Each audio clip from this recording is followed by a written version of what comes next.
Hey. Welcome to Boxing Fans Talk TV. I'm your host, TDT. You can refer to me as Miss T. Y'all see the thumbnail? We'll talk about Canelo. See if y'all want to talk about Canelo and Berlanga. I think they're fighters this weekend. And, some little bit of interesting stuff going on in the boxing world today. Not much, but we'll get into that and much more. But y'all know how we do. First, let's turn to.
Welcome back. Welcome back to Boxing Fans Talk TV.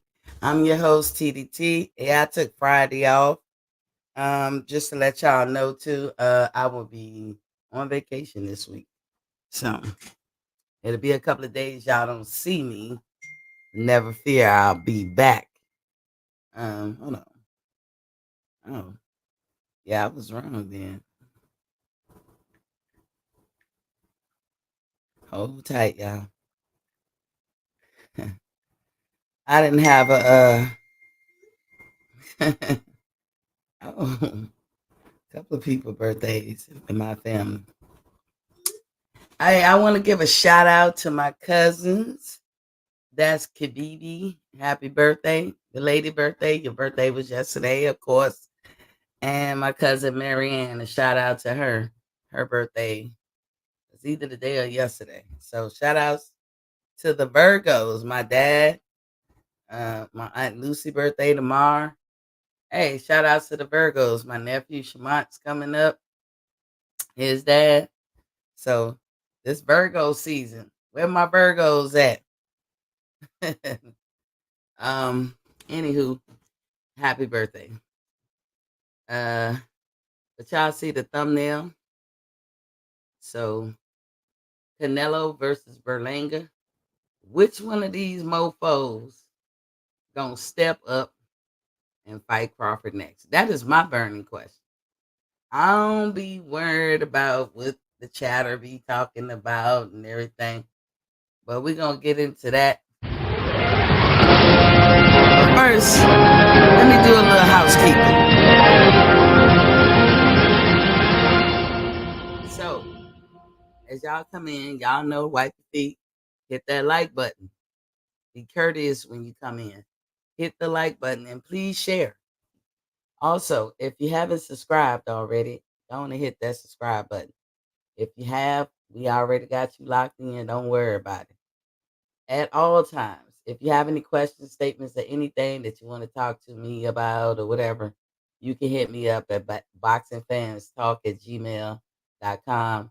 Boxingfanstalk@gmail.com, especially if you want some privacy. And people, I likes the Cash App. YouTube has done, I gotta say, YouTube, you did me dirty. You took all my credentials and stuff that I had earned over time and you wiped it out clean. So I'm pretty much starting all over again. So please hit that like button. That's what I said I was gonna do differently. I'm gonna keep saying hit the like button, hit the like button, hit the like button. And please feel free to use the Cash App. It goes back into the channel. It goes a long way.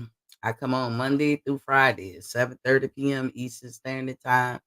That's Monday through Friday, 7:30 p.m. Eastern Standard Time.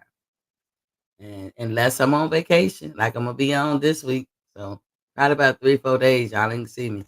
So anyway, but I'll be back. So shout outs to all the Virgos out there. I know it's your birthday. It's your month. It's your world. Shout outs to y'all. So I wanted to talk a little bit about the Canelo fight and how he's facing Berlanga. Now, to the casuals, because I make this for y'all. Anybody watching me from Facebook or other social media, y'all can log out and just come into your YouTube and look up Boxing Fans Talk TV. That's Boxing Fans Talk TV. And come in and join us. Get in on the chat. So you got a lot of people commenting on Canelo, and they ain't gonna stop. This dude blatantly does what he wants.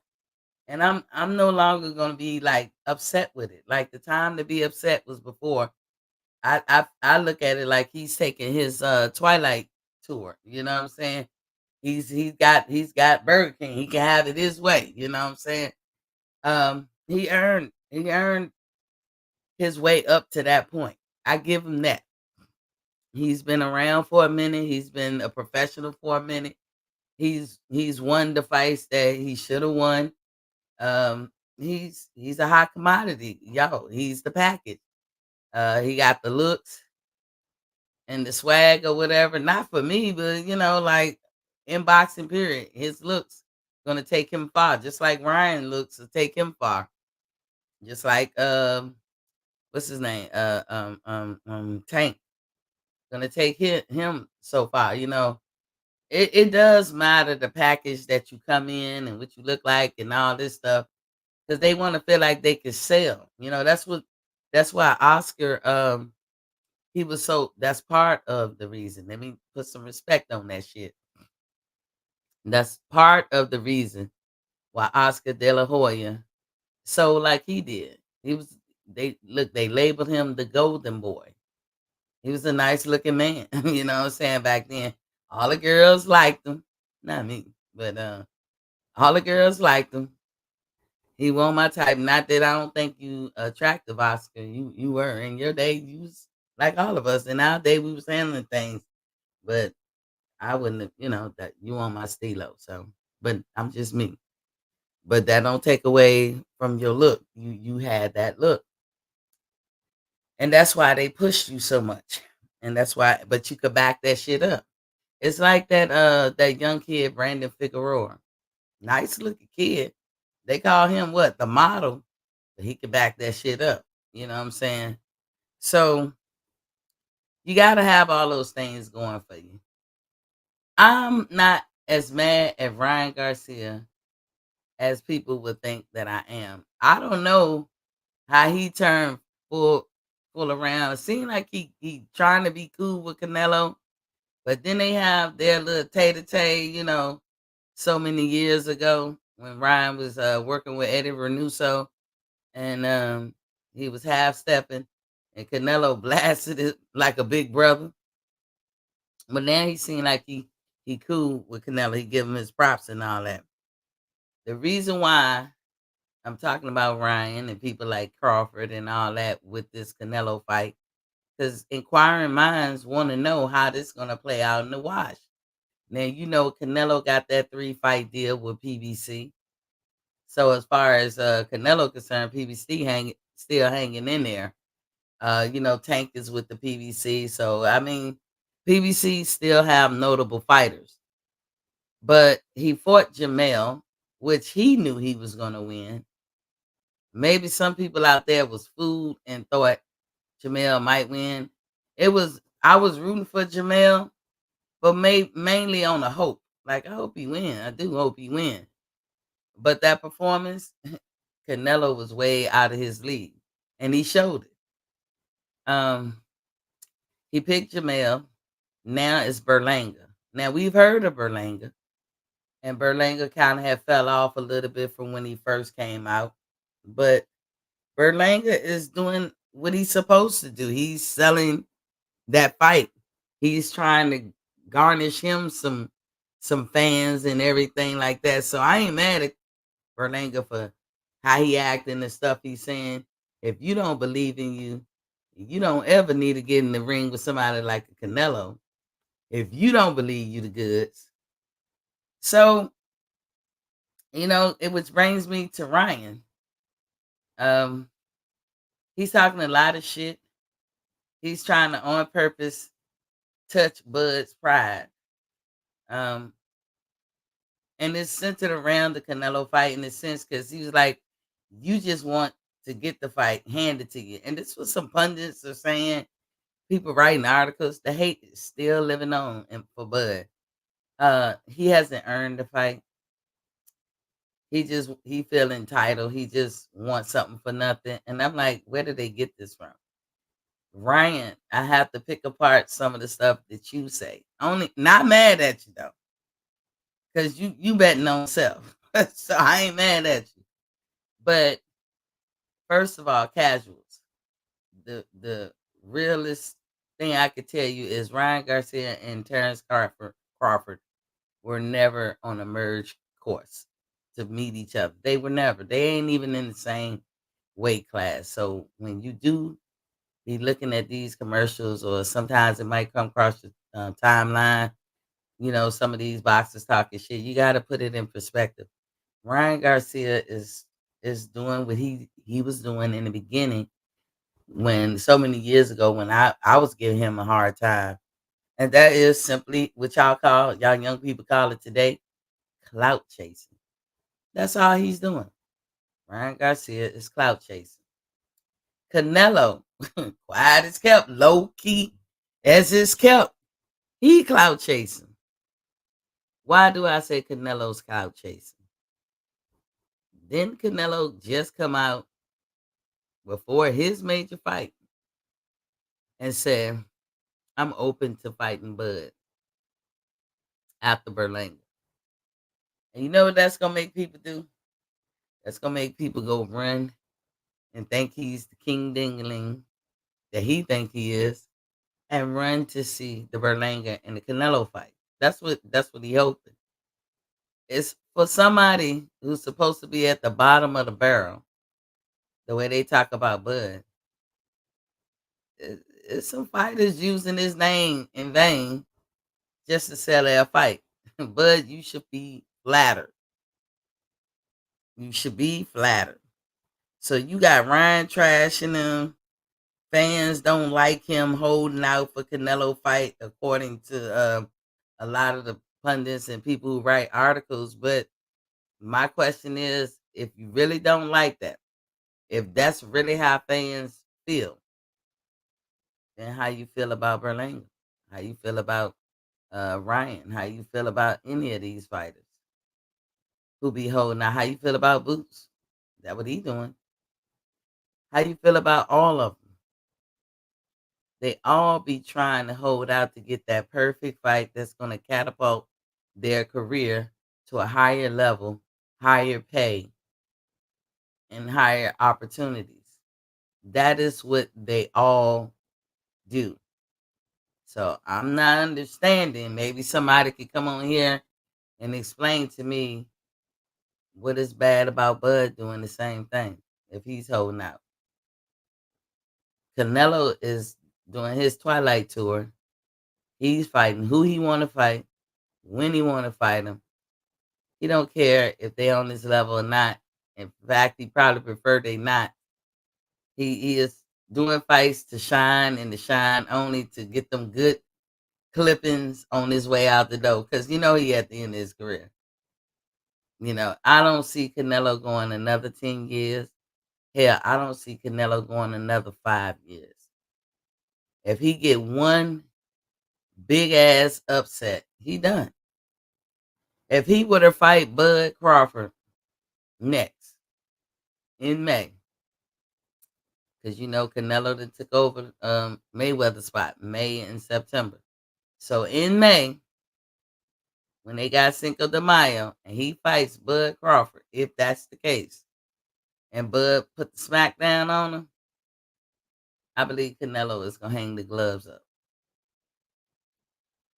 And it's into the casual. It should be something when somebody asks for a whole lot of money to fight somebody that they say is beneath them. Like, why would you?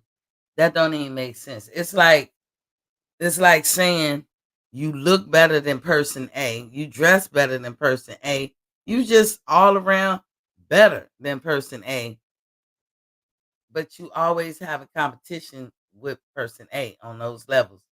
Like if you supposed to have surpassed person A, then why you compete with person A? Move around. Find somebody else.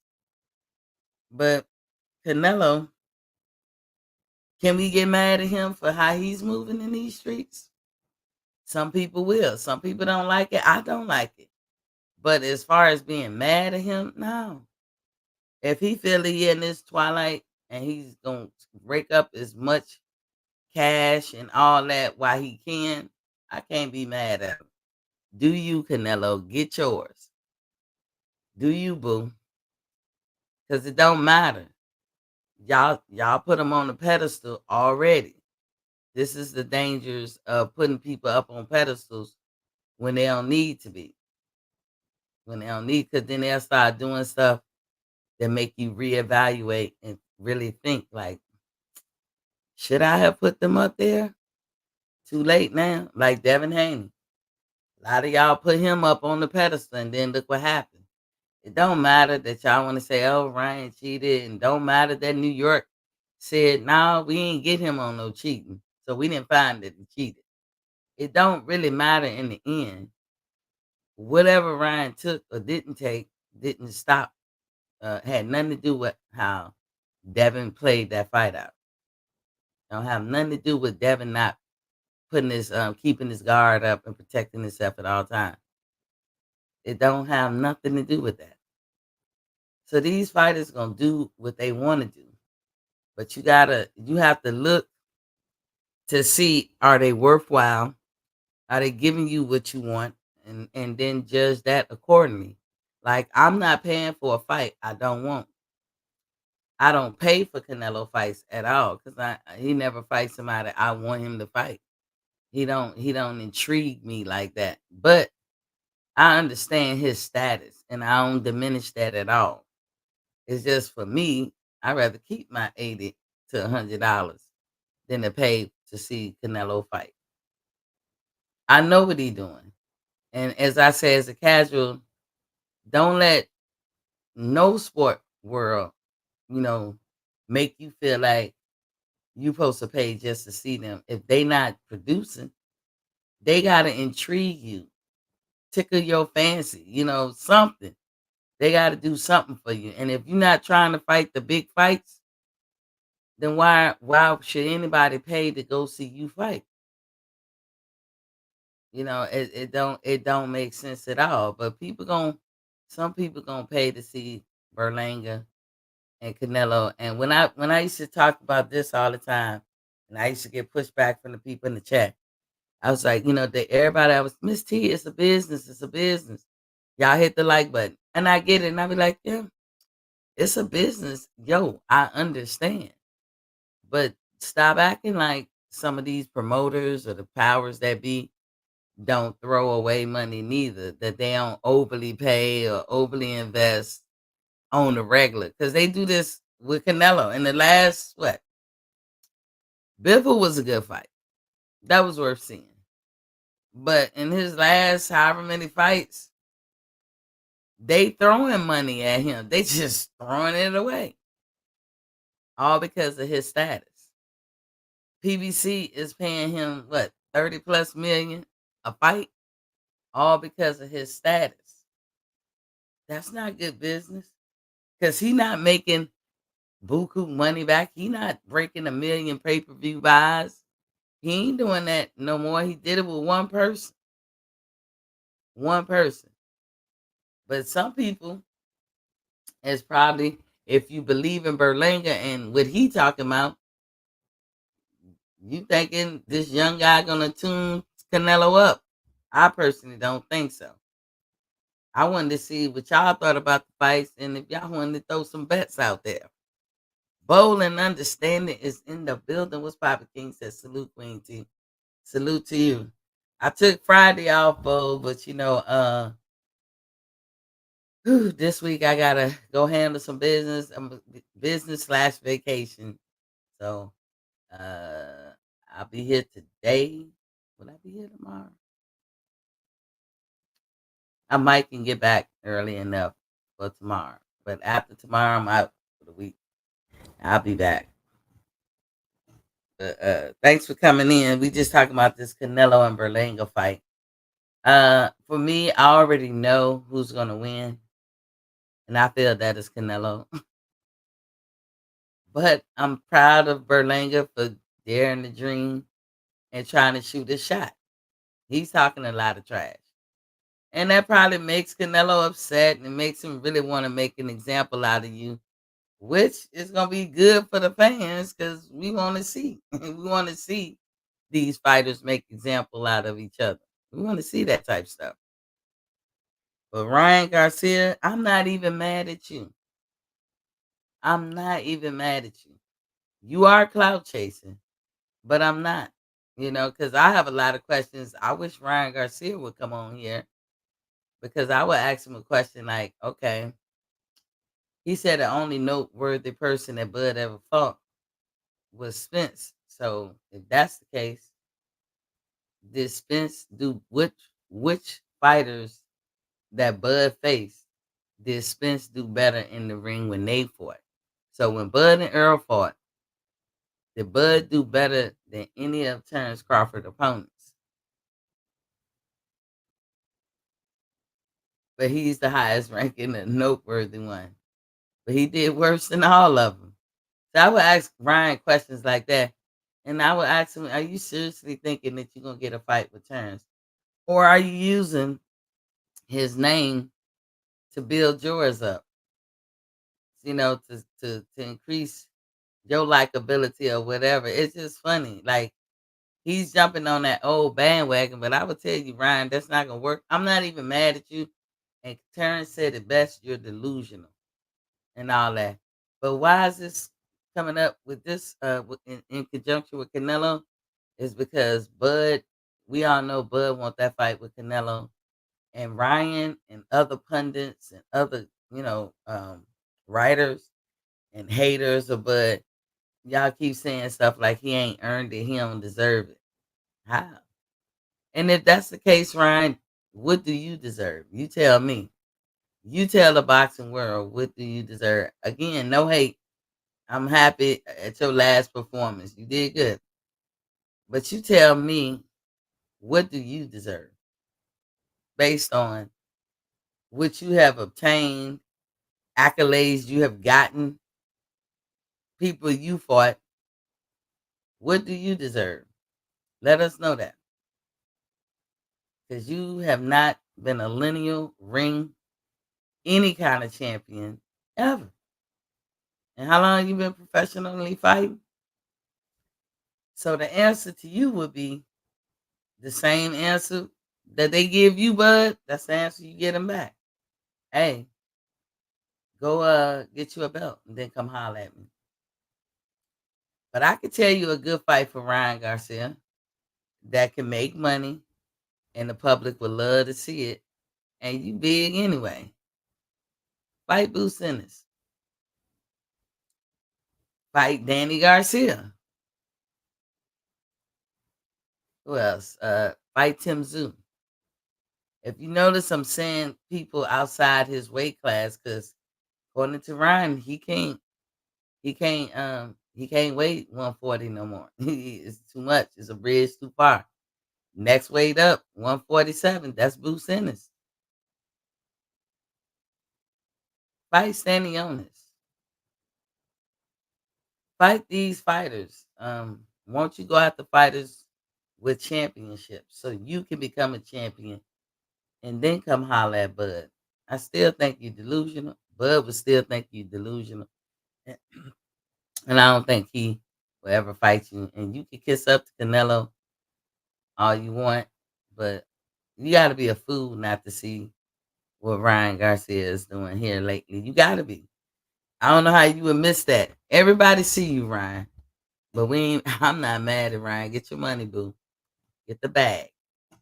Bo said, "Are you doing the link tonight?" Yeah, yeah. I'm gonna drop it down because it ain't much. It ain't a whole lot to talk about. Canelo fights. Have y'all noticed, or is it just me?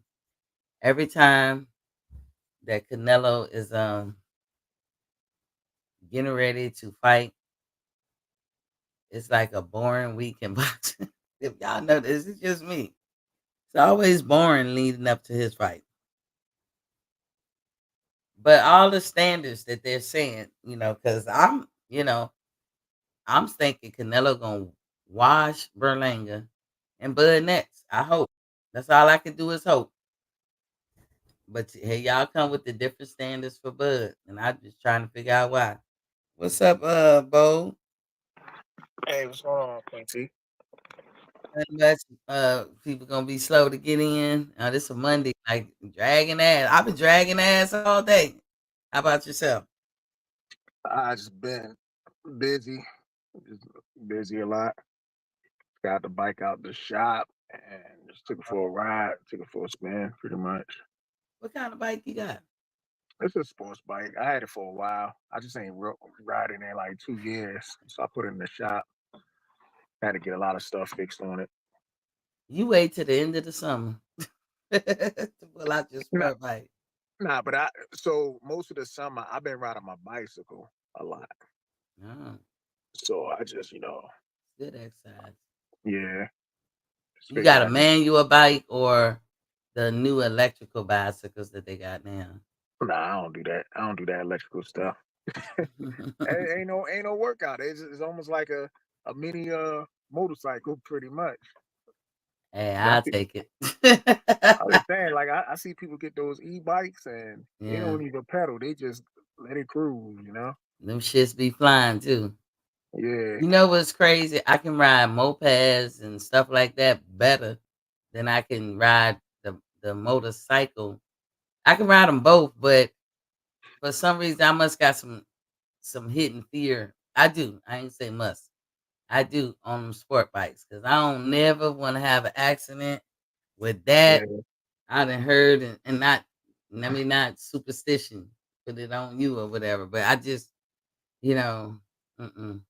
I went through my little phase where I felt like I needed to know how to ride it. I taught myself hmm how to ride, and I rode it for like 2 or 3 years, and that was that done. yeah. Sold that joint. I like to ride it safe on gas and stuff. It do. Yeah, They I need to mean, go back to 5 speeds for cars and everything because that save gas too. yeah, yeah. So when I had first bought my bike, a friend of mine had just died on a bike. Like, Oh, oh, it was crazy. oh. Um, and he was flying and crashed into the side rail. And the thing was, he was a single parent too. Mm. I was like, damn.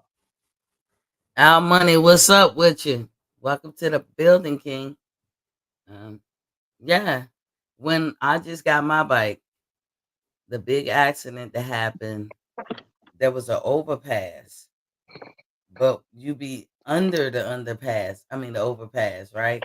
So it's Yeah. a light at the part of where the overpass is, four-way lanes, like right, left, straight forward, and straight down. Anyway, somebody went through that light. The bike had the right of way. Somebody Yeah. ran the light on the right side, hit him, but because it was a overpass, they had the wall right there that hold up the overpass over the intersection where I was. Man, hit his ass into his head, legs, all his limbs went some different ways. Oh wow. I was like, fuck this. Yeah, And that's I why. was scared. I was scared. Like, but I said, no, I can't let fear beat me. Yeah, that's why I try to stay on the back roads when it comes to a Mhm, bike. I don't want. mhm. I I stay on the back roads or I get on the interstate. Is that more safe? Now I never did that. I never got on the interstate with my bike. Nah, interstate, you ain't gotta worry about no lights, no intersections or nothing. Yeah. You just ride straight through. But let a deer be on the edge. You ever drive up on the East Coast and see them? I know you have. It's on the highway. Them Yeah. the deer up there is different than the ones down south. Down south they gonna jump in the What you road, calling? huh? Nah, I'm listening. Oh, but up there going like towards Virginia and up, they be right there on the edge, like right on the other side of the line of the street, and they won't come out. Them motherfuckers up there look like moose too. Cut out. I'm hoping I'm saying it right. The Hey, deers down here look like Bambi. can you hear me? Yeah, I can hear you. Okay, I cut out for a second for Oh, some reason. I ain't even noticed. Yeah, the deers up there further north, they look like a moose. But the deers down here, they absolutely look like Bambi, like with the spotted back and they be grown. I don't like I gotta fear that too, because you hit a deer up there in Virginia and up that way, you might not make it through for sure. Uh, that's a big old boy. But Yeah. yeah, with the bikes, when I knew that I was pretty much coming to the end, because I rode my bike the whole time I was in Hawaii. When I got the bike when I was in Hawaii, and I rode it over there, and then I got here, I was like, the way people drive here, I'm not putting my daughter on it because I won't go ride it to work. And ain't no sense to me uh driving my daughter up to the gate, like where her daycare was, coming back home, and then get my bike and ride on base, and then come straight home, and then get my car and ride back to get it. I won't doing all that. So I didn't Yeah. ride it as much when I was here in the States.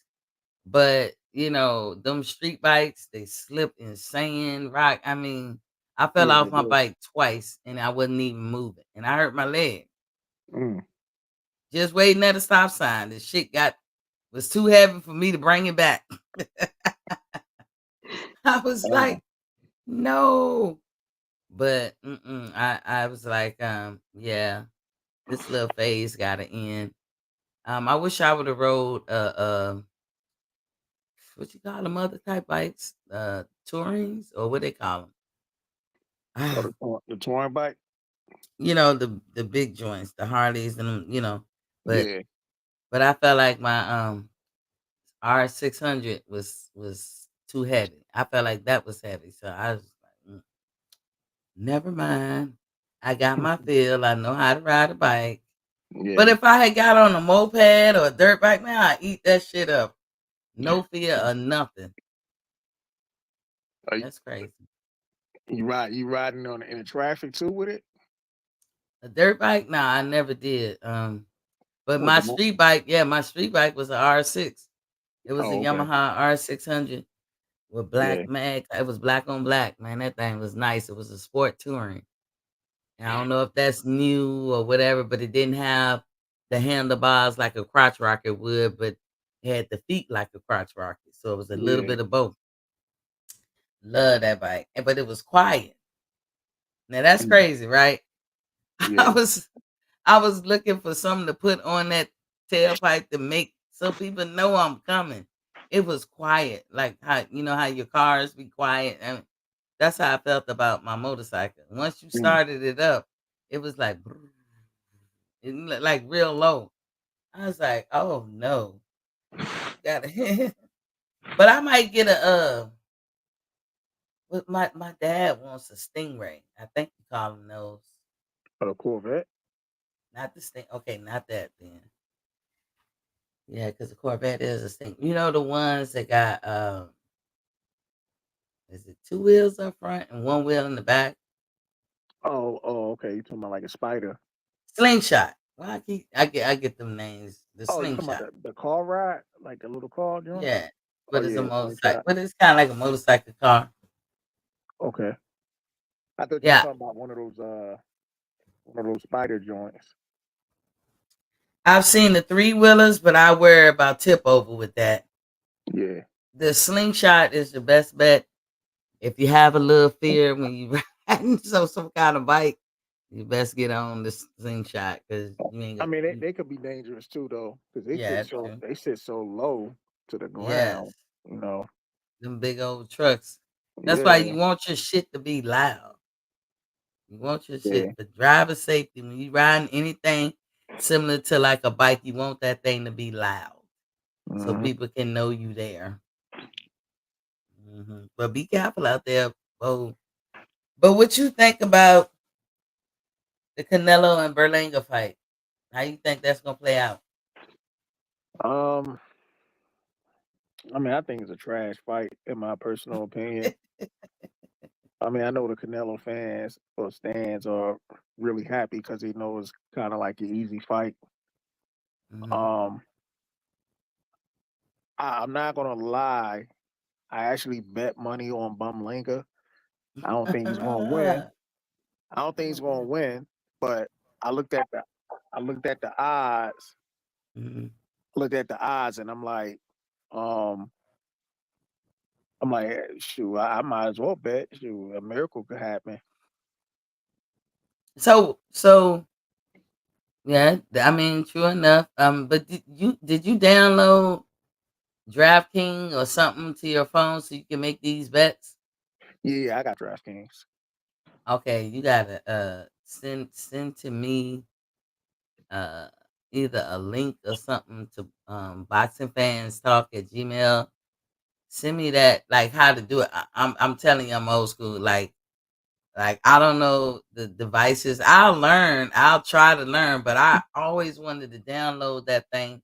Yeah, so Um basically, you just download the app, set up your account, and then they will. I think DraftKings, if I'm not mistaken, they spot you like the first um $200 or something yeah, that you can play 150 around or with. 200.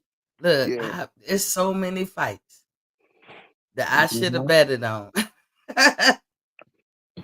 Yeah. Speaking of, I won on the bet with the Canelo and Bevo. Did you now? Oh yeah, I mean, I man, I knew that was a cherry pick that went wrong because I seen how Canelo was moving. He was like, "Oh, I'm gonna try to, you know, Hmm. get somebody who I think is easy." And before that fight, Bevo came off of two fights where he didn't look good in, but at the same time, he was coming off a long layoff. So I was like, "Oh yeah, let me." I'm like, they must be crazy if they think Canelo won't beat this dude. So how much did you bet for old boy just now, Berlanga? All right, so I parlay a lot of bets. Um, and so to be honest, I was placing dollar bets on a lot of stuff when the odds are pretty high. Where I could win Mhm. about maybe 100, Mm. a couple $100. Um, some of I put like $5 on. It's pending. Like I said, I don't think Berlanga's gonna win a fight personally, but I'll be laughing my ass off if he does. Because this would definitely be another cherry pick that went wrong. And this is a true cherry pick. Because I mean, people always try to say when it comes to fighters that, that was threatened, like trying to get in the ring like Android or somebody, you always got these Canelo stands talking about you gotta earn the right to get in the ring with Canelo. He doesn't deserve the fight. But you notice they don't never say that with Berlanga because they already knew Canelo was gonna win. But the peep game. Have Berlanga ever fought at 168? I'm thinking not. No, I Or think he's been a one. that's his I think weight? he's been a one. I think he's been 168 the whole time. Oh, has he? Okay. Yeah, he just never What fought any. He never fought any like has he real ever been a competition. champion? Nope. So we getting all this chatter from the peanut gallery. So Berlanga, I guess you included, but damn sure Ryan talking all this shit. Ain't never been a champion. I ain't even mad at. I see what Ryan is doing, y'all. I said that shit when he was about to fight Devin. He doing now. He doing some of his old stuff. But now he's a money. He's almost like he's somewhat in the category of cash cow because between him and Tank, and Ryan's been making money in the boxing game. Cool, but he's clout chasing again, and I didn't like it when he did it the first time, but now I just be feeling like, get your money, boo boo. I feel that way about Berlanga too. All this Yeah. grandstanding he doing, all you doing is pissing Canelo off. He gonna make an example out of you. But get Well, your money, boo boo. they marketing the fight. You know, that's cool on this part. I mean, like I said, if it was like somebody like a David Benavidez, Canelo ain't gonna fight him. And this is another thing. This is what I hate when it comes to Canelo fans, right? They they constantly move the goalposts, and I'm gonna make a video on this because when it comes to Benavidez, Benavidez been in for all these years, been Canelo's mandatory, and they new excuse is, well, Benavidez gave Canelo an out. He gave Canelo an out when he moved up in weight. Like, are you kidding me? Like, what kind of Benavidez can always come back now. yeah, no, but He's young. that's what Canelo fans say. Oh, he Hmm. gave Canelo an out. I'm like, what is it? I'm like, Canelo wasn't gonna fight that dude regardless. He ain't gonna And then fight David Morrell. nope. So I'm gonna point out the hypocrisy with them. Those same fans, they be clowning Tank, right? You know, I ain't a Tank fan. I get on Tank at times too, but they clown Tank. Tank doing exactly the same shit as Canelo, right? So Hmm. they don't say, "Hey, Devin Haney gave Tank an out when he moved up in weight." They don't say that. They They never say gonna say. they said Tank was ducking Devin Haney.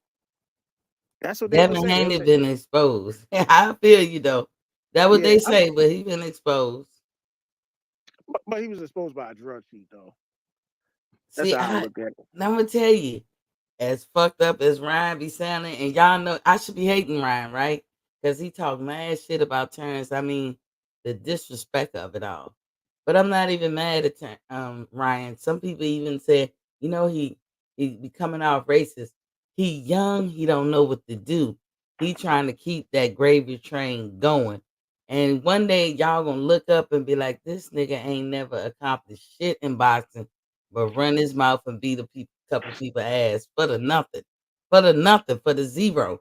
Our money, I see you say I'm chilling, Miss T, and I only drink water. I stopped the juice and soda. Congratulations.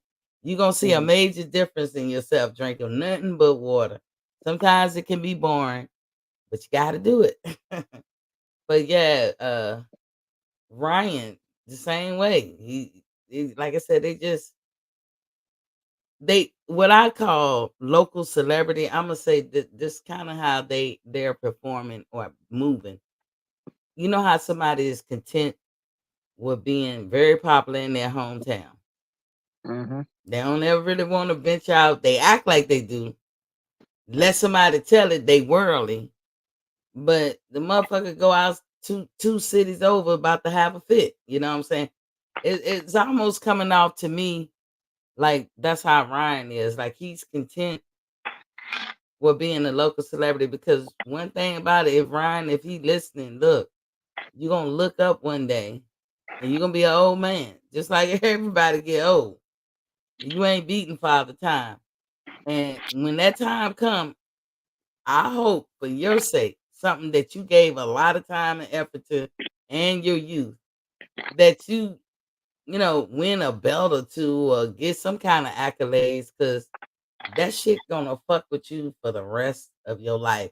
That's why I say I don't even get mad at people like Orion or people that's out there, hating and like you said, don't make sense. Adding two and two together, getting four. That the point you got to make a video, be like, yo, keep the same energy. Like, what is y'all doing?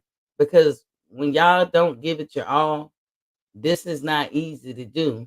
So when you Yeah. don't give it your all, you're going to have deep regrets and resentment because people ain't gonna spare you. Once you out the game, ain't nobody sparing your feelings.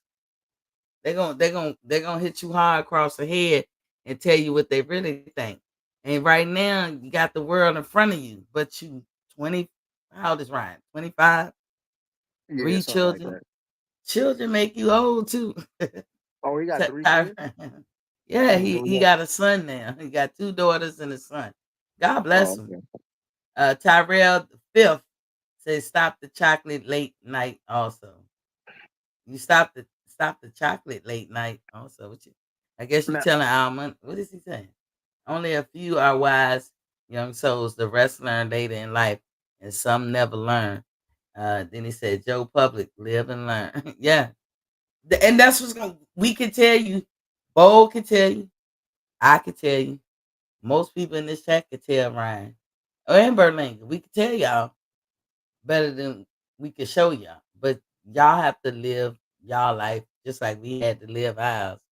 You're gonna regret not taking this shit more seriously. Cause nobody's gonna give a fuck after a while that you rich as all get out. Nobody's gonna care. I will say this because in boxing, money does drive everything.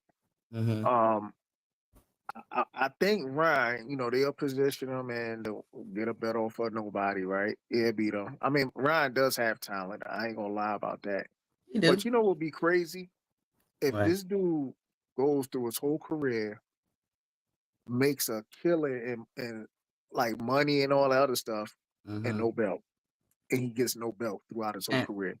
and he could do it. He could do it. He could He do it could because do it. And ain't nobody begrudging you for your money, Ryan. But he could do it. He could. And that would be crazy, Bo, because like I said, he gonna be locally. I'm gonna treat him like a local celebrity because once his star has diminished and he's an old has been, like we all become, yeah, and who the fuck gonna be talking about you 100 years from now, 50 years from now, maybe even 30 years from now? Nobody. Nobody's going to care. And if they telling the truth, how in the future we're gonna get moved closer to like Star Trek times. I don't know about y'all. I'm a Trekkie. I believe that can happen. In Star Trek times, they don't give a fuck about money. Money is obsolete. It's obsolete.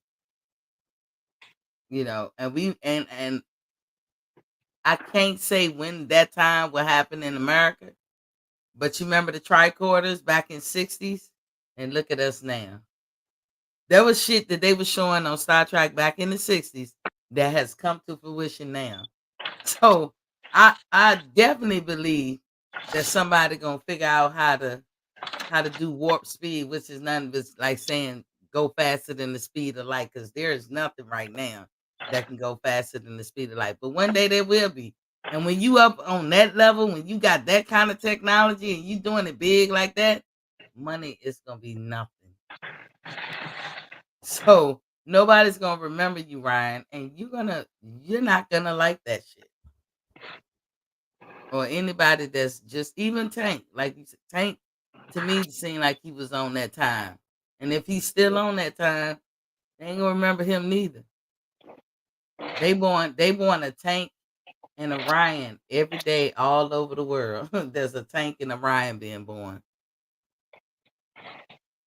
Tyrell said a lot of boxers go through that crazy young year and some get to live to see another day. Yeah, God willing. He said, look at Mike Tyson. Yeah, he was crazy. The Jetsons, yep.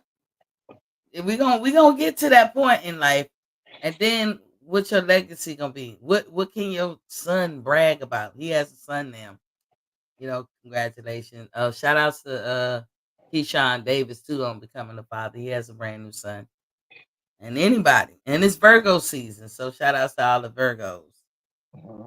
But what you gonna do when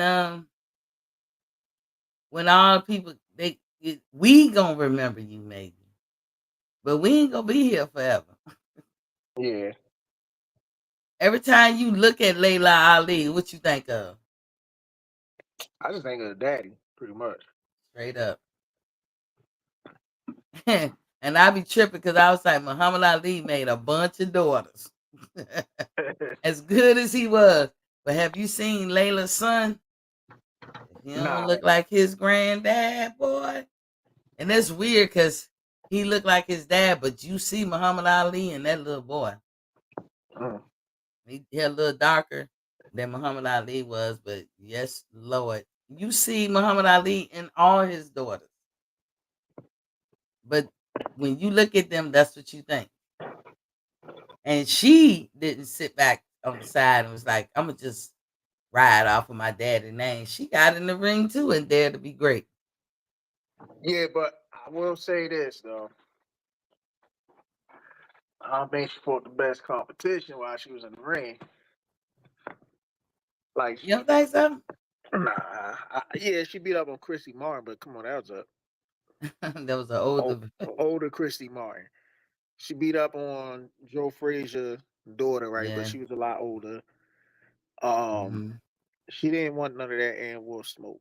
She ain't want none of that, and that's what everybody say. I don't And know. Layla say if that money right, Layla be there all night. Layla said, I mean, I like Layla. I think she was marketable for one because of her daddy. Hmm. She's a Yeah. pretty woman, but Hmm. I think a lot of those matches were she was carefully matched up. They probably I mean, were. yeah, I mean, don't get me wrong, she did. I don't know. I don't. I gotta look at her resume. Well, it It's been could a have been 50-50. It depends on how bad they wanted it because they never put nobody that was towering over her or way bigger than her or just way more experienced than her.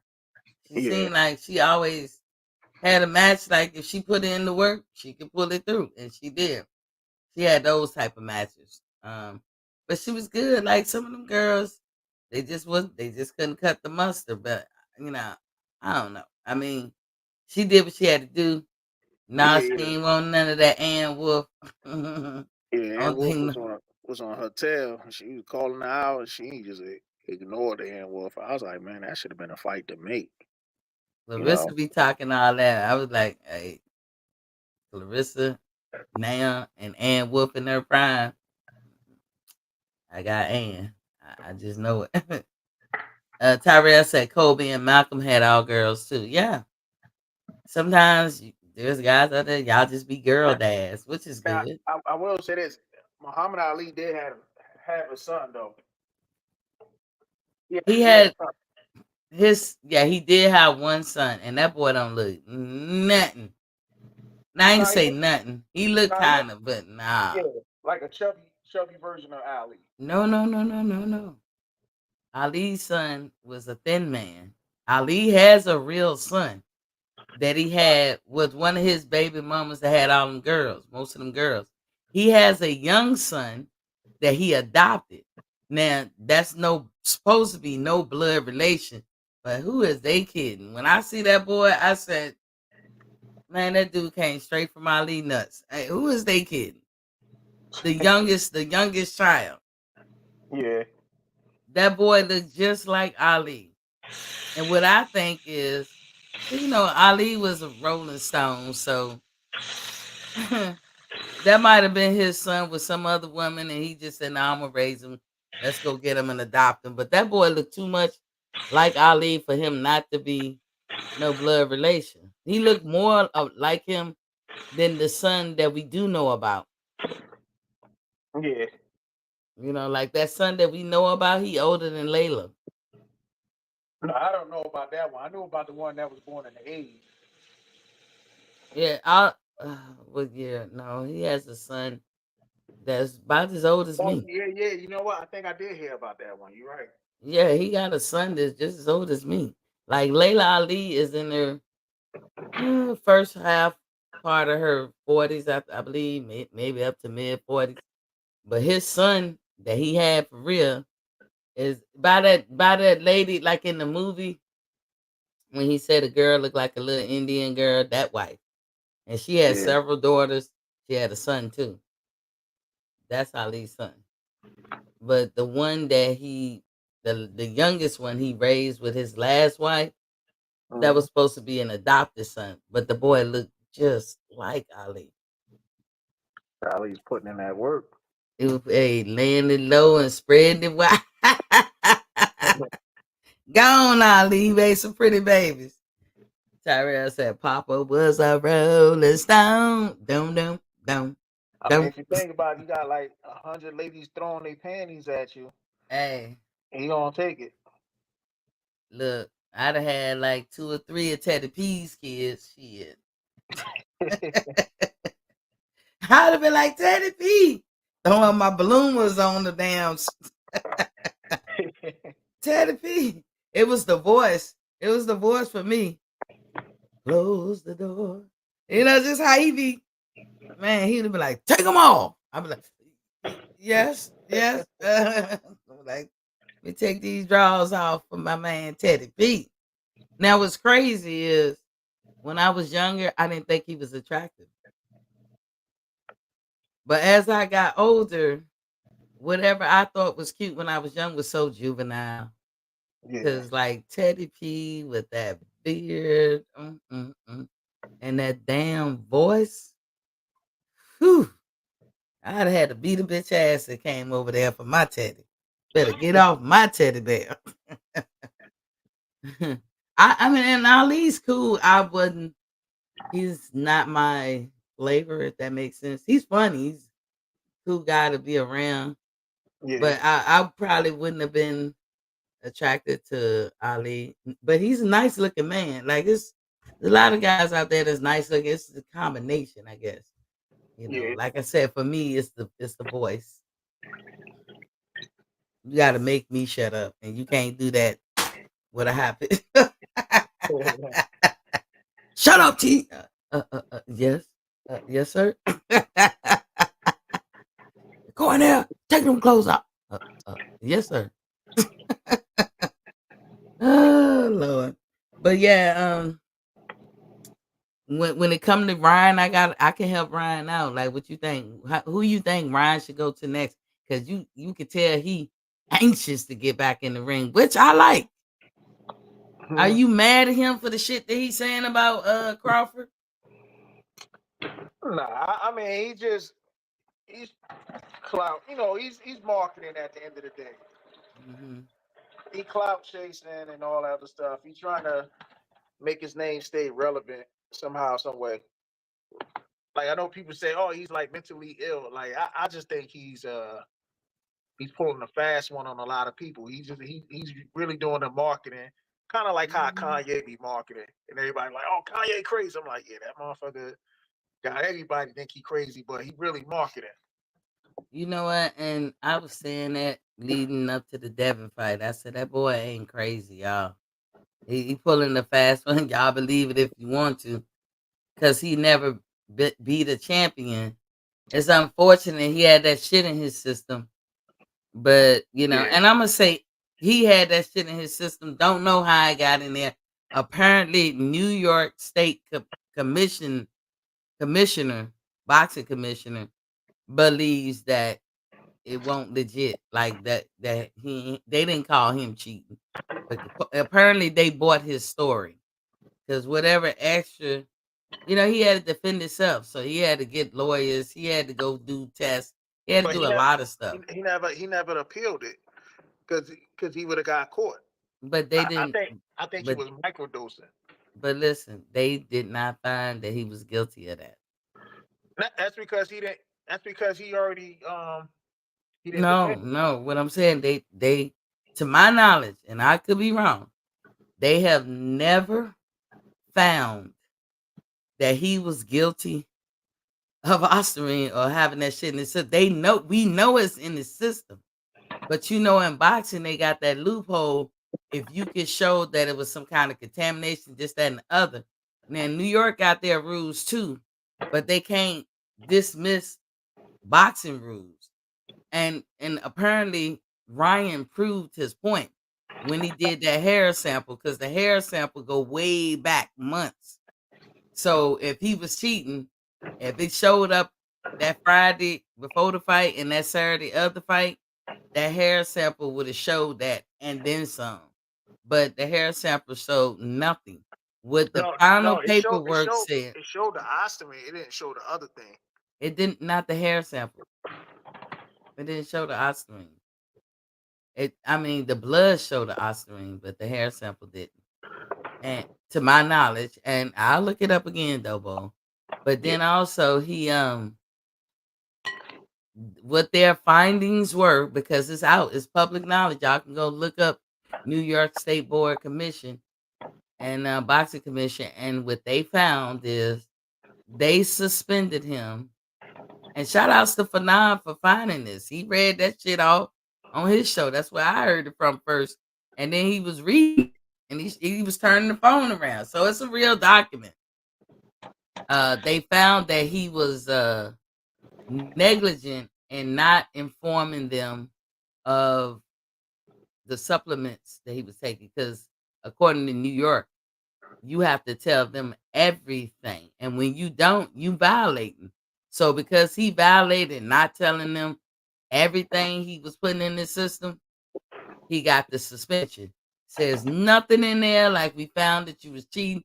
We found that you had some ostarine, blah, blah, none of that. So it tells me is that either they forgave him or they just feel like it won't even worth talking about. They're not charging him. They didn't charge him. They didn't even punish him for having ostarine in the system. Everybody here, he's suspended and they happy. I never thought that Ryan cheated at all. I thought it was set up, or it's like he said, the contamination. That's what I feel. And him talking about Crawford like a dog, it's not gonna make me go back inside. We see you, Ryan. We see everything you doing, and you are full of shit, and you delusional. And that's how Terrence described you, and that's how he should. You're delusional. La Jessica is in the building. What's popping, Queen? Salute Queen in the chat. And she said, dude took those hair samples. It was New York. It wasn't New York. He turned it in. He had to defend himself. So he decided to he went to a credible doctor in that field, like a high end credible doctor. And they heard him out. He had to plead his case. They heard him out.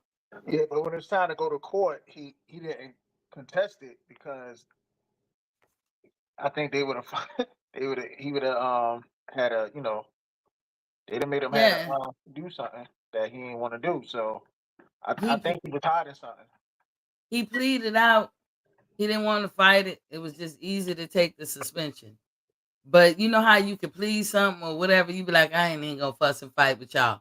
But if you don't put it down on the record as something that was an issue, then 100 years from now, when none of us are here, no eyewitnesses, and they want to look at the records, where the records we can find where they said he was found guilty of cheating. He had ostarine in his system. Where do you find that at? Nowhere to be found. That's why I say he wasn't punished. He was not punished for ostarine. He was punished because he didn't tell the New York Boxing Commission Board that he was taking supplements. The supplements that he turned in and to them to say, hey, these were contaminated. If they Yeah, didn't but put it in writing, that's on them. I will let it play out because I remember for years Mhm. when Shane Mosley popped dirty, right? He said, "No, I didn't. I never did it. I never did it."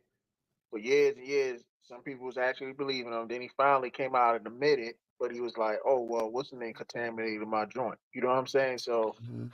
I would let it play out some because Yeah, I maybe, mean, the final say is over. That's all I was saying. But yeah, yeah, Bo, they made their final decision, LaJessica. And the reason why I say he did prove because they made their final decision.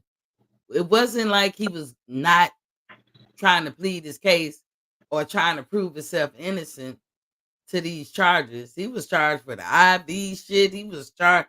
It was all kinds of shit they was throwing at him. None of that made the paperwork. So I can tell you right now, I've stolen a lot of shit, especially when I was a kid. Not so much as an adult. My mama had this habit of sending us to the store. And when I was a kid, believe it or not, a quarter or a dime, you get a bag of candy. You can get a whole bunch of shit. Lemon heads, Boston baked beans, Chico stick, all kinds of shit. So I would ask my mom for a quarter shot. And she would be like, no, bring me my change. So In my little 8, 9, 10, 11-year-old head, I was like, I'm gonna rob this store today. Fuck that. Somebody gonna give me something. I felt entitled. I'm not saying it to, any young people that listening to, that's the way to go. No, I was wrong. But, we was all young at one point and did stupid shit. And that was the stupid shit I did. I used to steal. I still in that damn store. The fuck I look like in my head, this what I felt. The fuck I look like walking 2 miles or a mile and a half or something to the store. And I ain't gonna get me nothing. Oh no. Somebody get me something. Now either but I ain't fucking with my mama now. She said bring her change. I'm bringing her change. But old Rob, he got robbed like a motherfucker. Cause I was taking mine. But my point is, I can sit here and tell you, I I'm not a thief. I've never stolen in my life. And you have to take my word for it. Why? Because there is no record in nobody world where they got me down as stealing. Never been arrested, never got caught.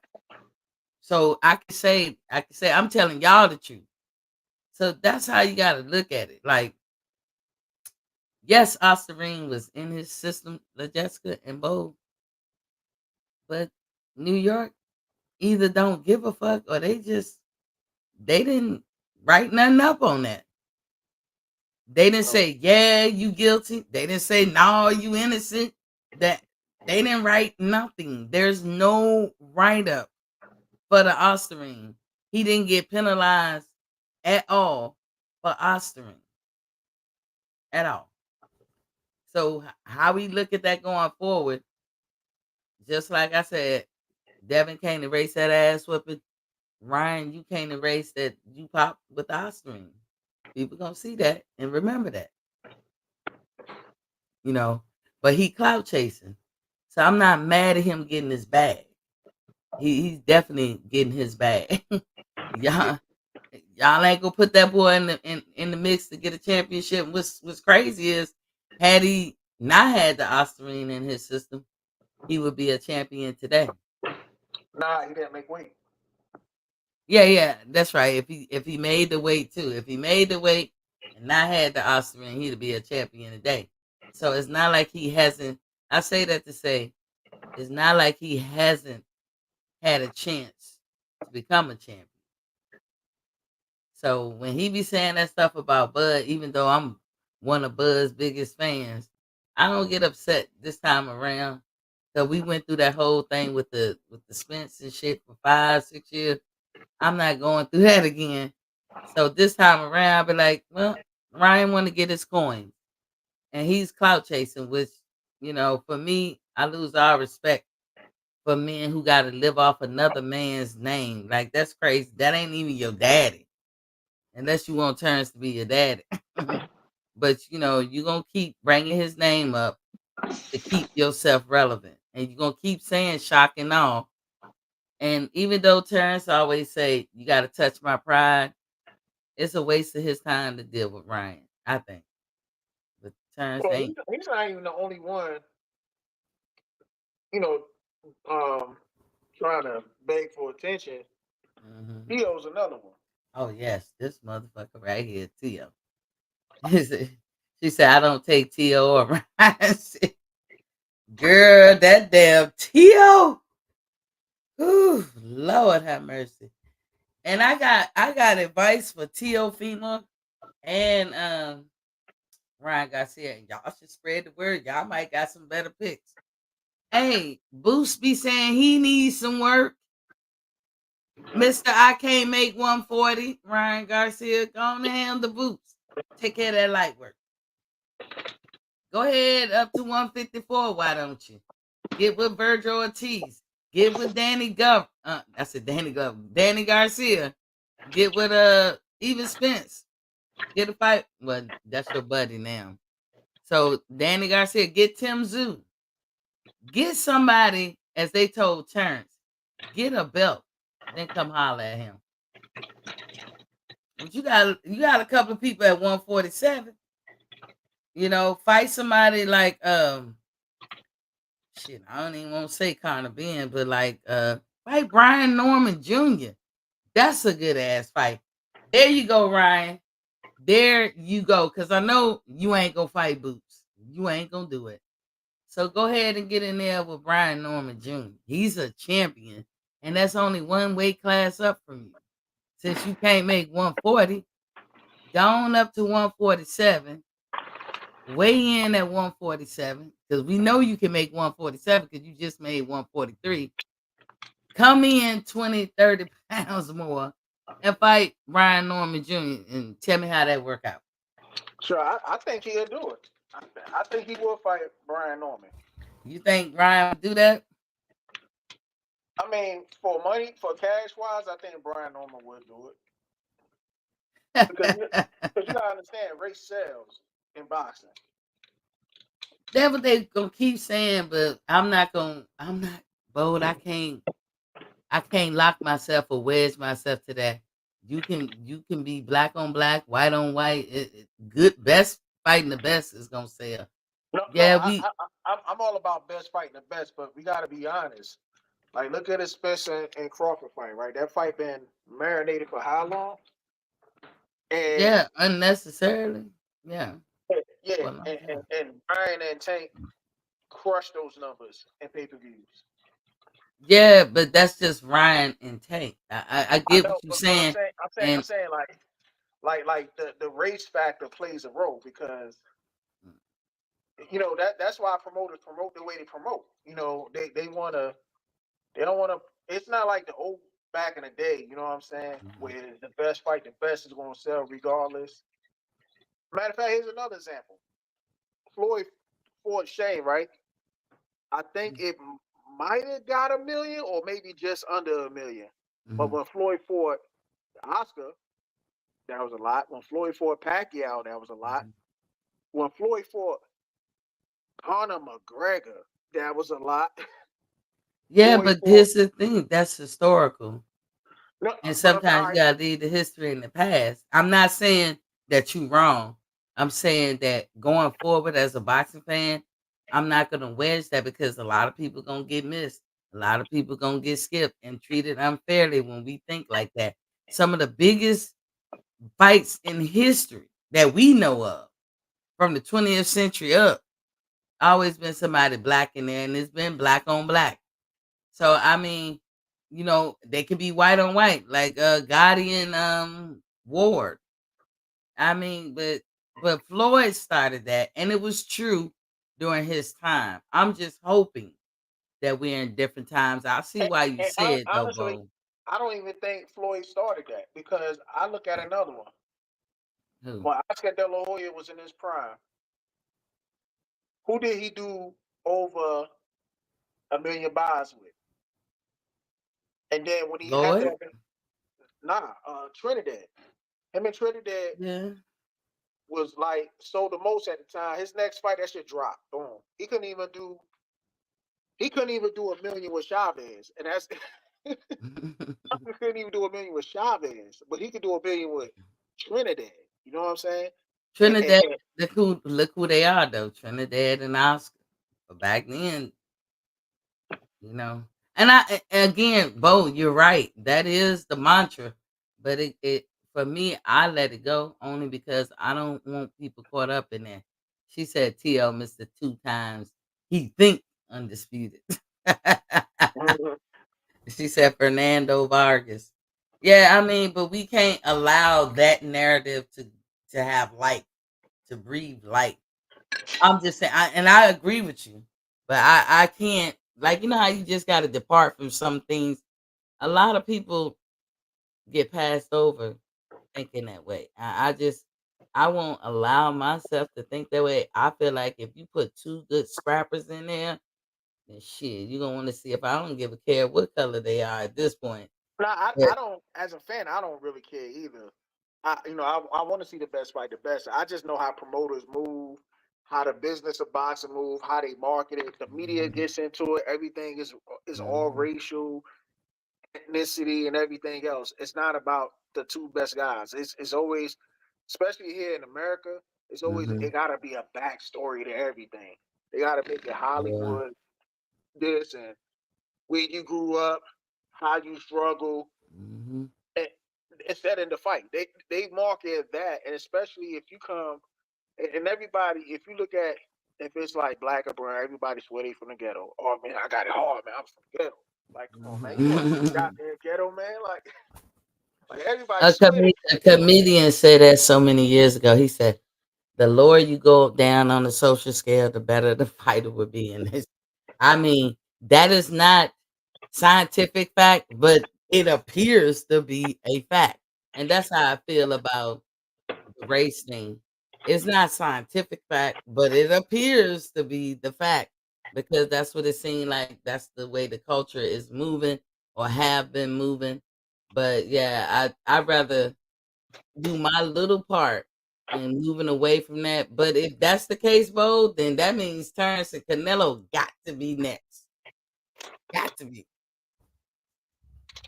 Because That's that's if Mexican. And you can't get no more black in the Terrence and no more Mexican than Canelo.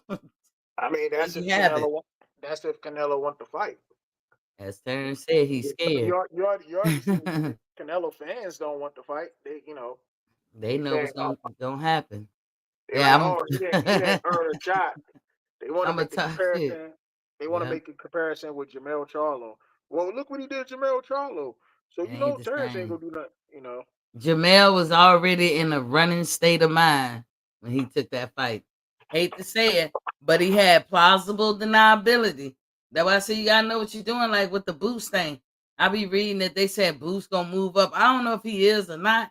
I be like, Boost, take what's yours. When you make a mistake, okay, you stepped in doo doo.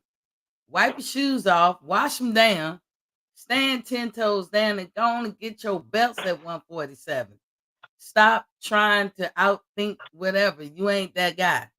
Whoever is making these decisions over there, you ain't that guy.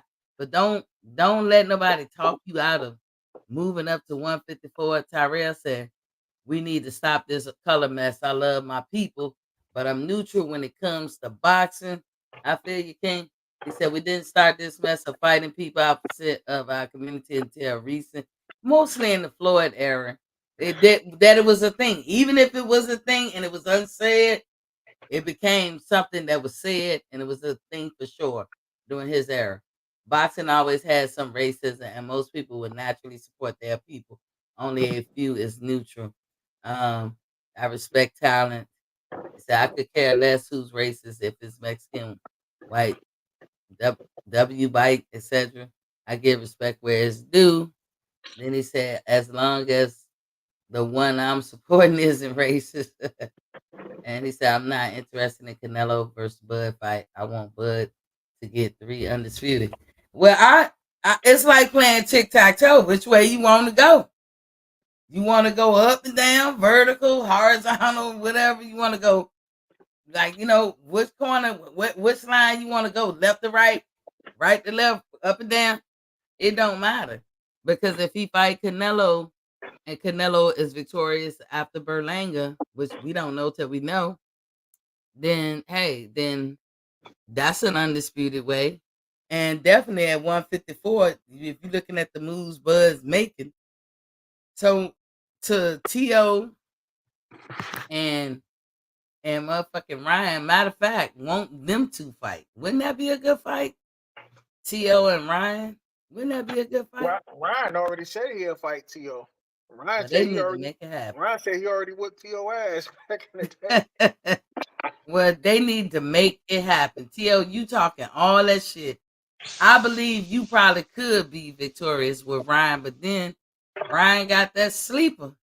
He got that equalizer. Hell, Bud would have to watch out for his equalizer.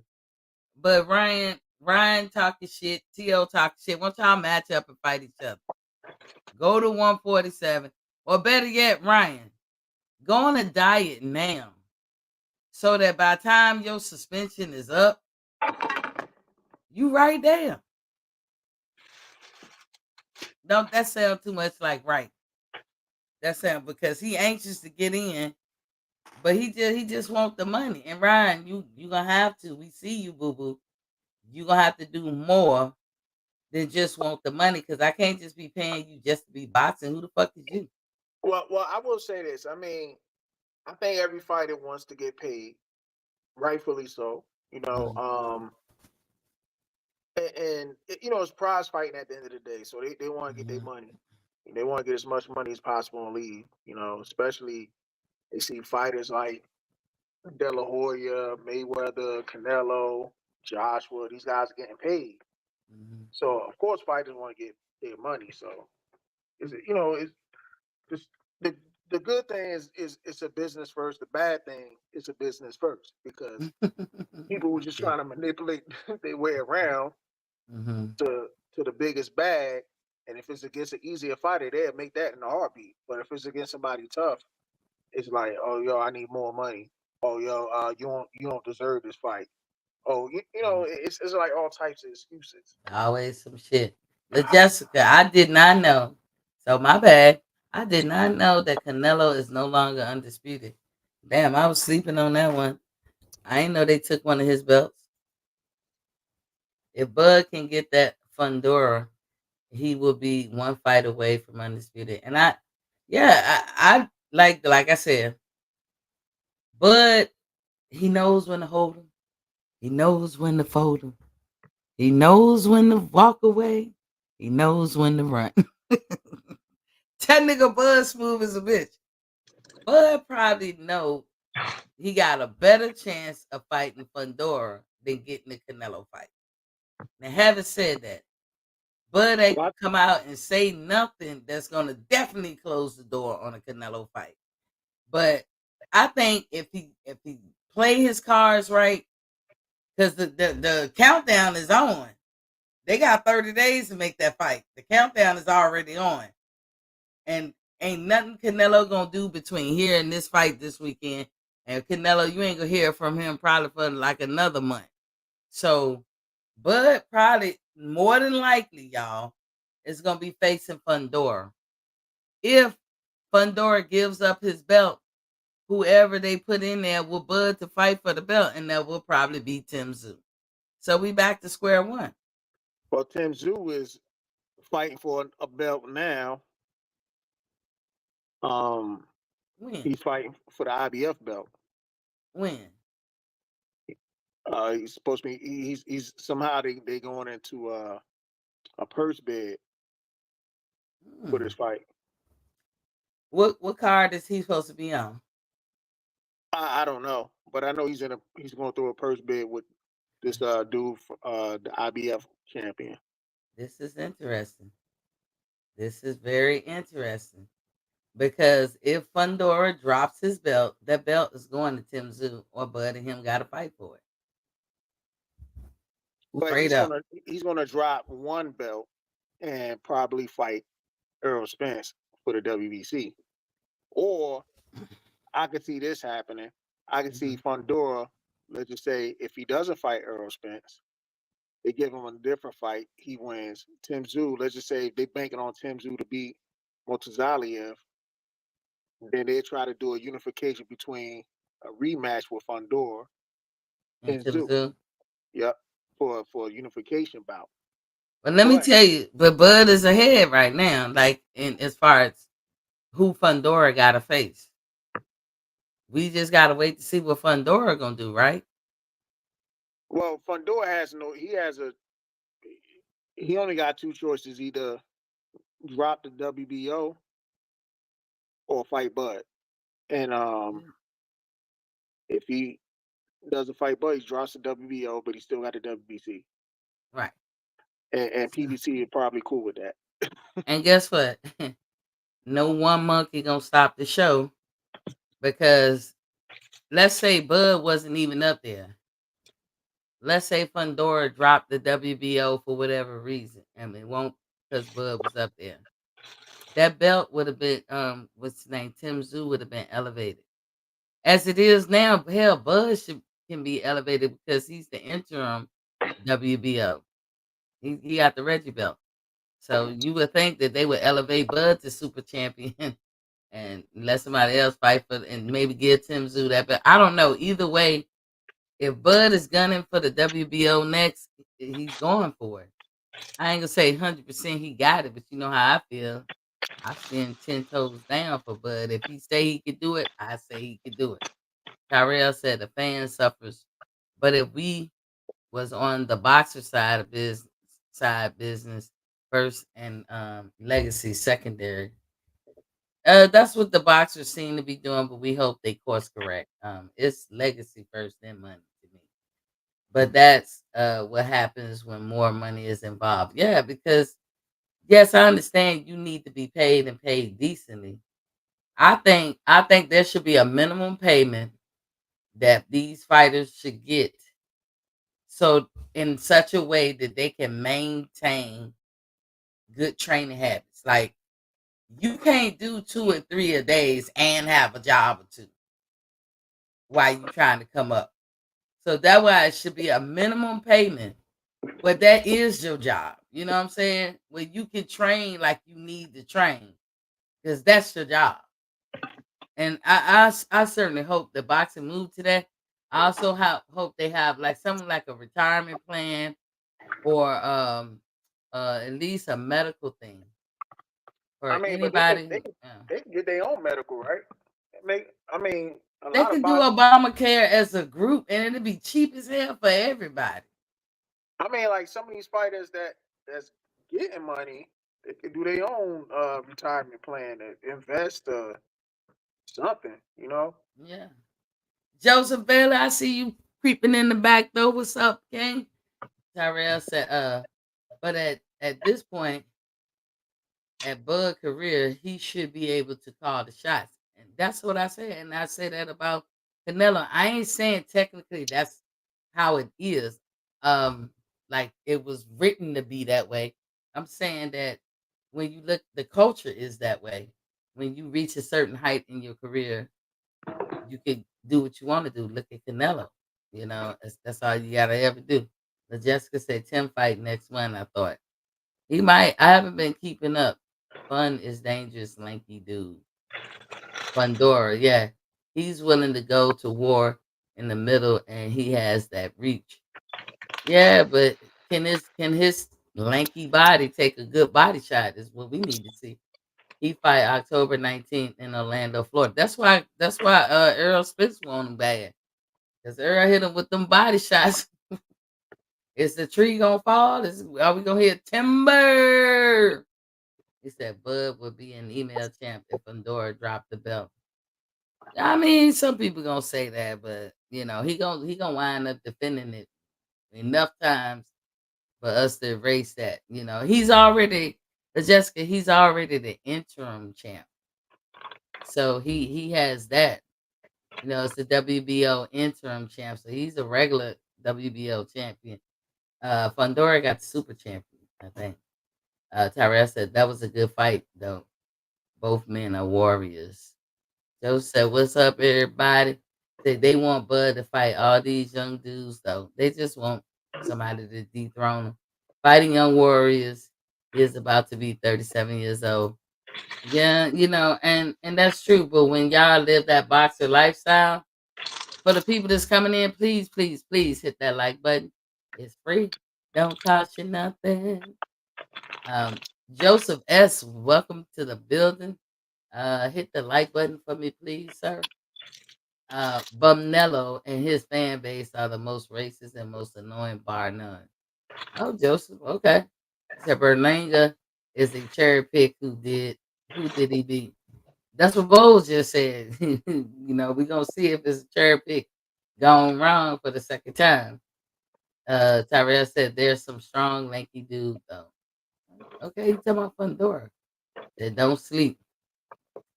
Yeah, the tall, lanky, skinny guys, they got the biggest fist, believe it or not, the widest fist, and they pack a powerful punch. But Fundora has already shown that he's scared. Like anybody else, do you agree with that, Bud? Bo, has Fundora already alluded to or shown the public that he's scared of Bud? And I think he has. Not scared like kids be scared. I'm scared to go outside. Scared like you worry about your you ain't got no inhibitions in getting in the ring with Earl Spence, but you leery about getting in the ring with Bud. To Well, me, I will he say got this. I'm not sure if he's scared of Bud. I think his team is scared of Bud because he was talking like he wanted to fight Bud, but his team looking at him like, no, we're gonna fight Spence. to. Well, he following what his team want to do. Shit. Yeah, How many of y'all men, when y'all make up y'all mind to put y'all foot down, who making y'all back off? Nobody. yeah, but he would, the PBC, right? So let's just say he decided to go against the PBC. It might end up, if it doesn't work out for him, they might end up shelving him. If he lose them belts, they gonna shelf his tall ass. They want Errol Spence to come in and get a belt. That's why they was even entertaining that. And I ain't mad at Earl, but you gotta get in line, y'all. Like I ain't mad at Bud. I ain't mad at Ryan. Ryan trying to get it. Just understand to the casuals that are watching, especially on And Facebook. the crazy thing about it, they giving Earl Spence a title shot coming off a brutal ass loss. You know A what I'm saying? Like, brutal ass whooping. Like that's crazy. Yeah. I was wondering that too. I said, but you lost. Well, they was trying to. It didn't work out. Not the way he wanted it. Bud too stubborn for his own good, but age eventually takes a toll. Yep. Um, he shouldn't fight Canelo unless he just waiting to cash out and retire. I think that could be what he's trying to do. Um, Bud has taken care of his body for a long time, so he don't have that wear and tear. I think the most cautious I've ever seen Bud fight is this last fight. Everybody else, they won't doing no damage to Bud. He was just walking through 'em, boom, boom, boom. But Madrimal, he was very cautious. And but people would take that and think, oh, well, Madrimal won. I don't see it that way. That's not what I'm saying. But I think he was cautious. I think Madrimal did a lot of feinting and not enough throwing. And Bud still got out that fight pretty much unscathed. yeah, So if he was you he eating was the right, king. He was the king of faint. if you eating right, key to life. Remember, look, it said money, power, respect. Eating right. If you eating right, then and you dominating all the time in the ring. Not saying he can't have a dragged out fight because he could one day. But if you've been dominating thus far, you ain't taking no damage. Look at Floyd. Floyd 47. Do y'all get that? That Floyd is 47. Once the new year come around again, the nigga 48 February. Look at what he doing.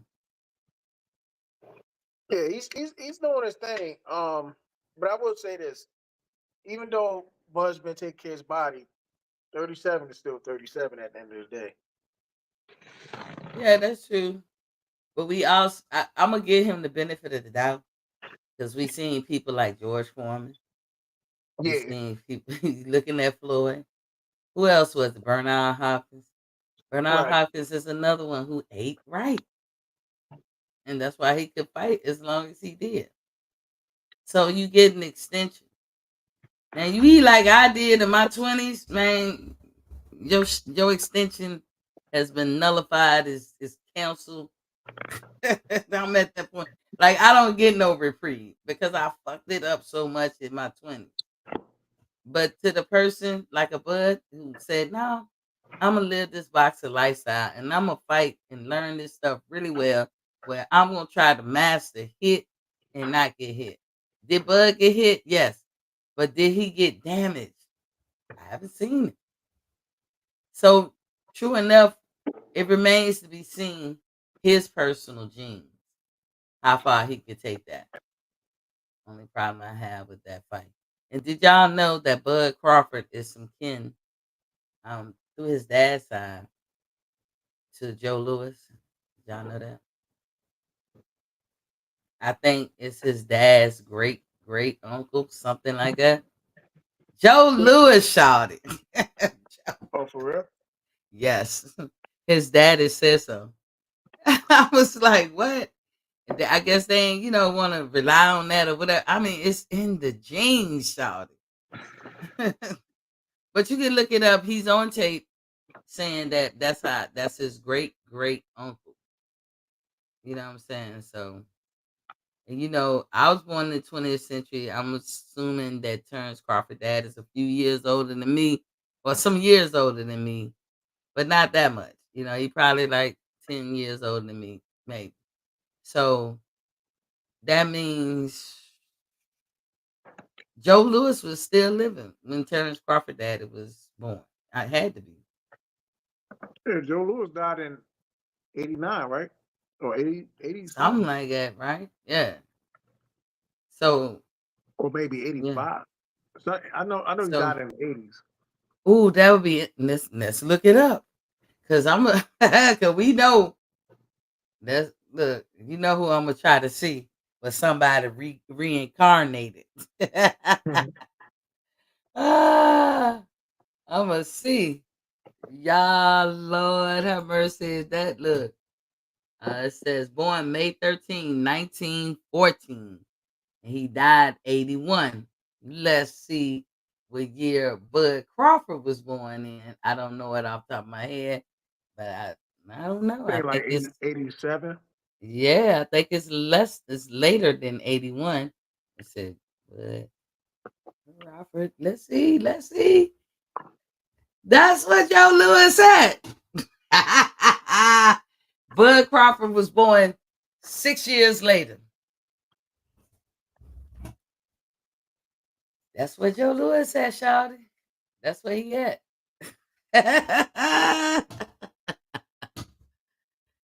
Reincarnate for those who believe in that shit. That plus Canelo has young legs still in his prime. Canelo is over 34. No, he don't. And he been 34 for like the last 3 years, so they need to cut it out.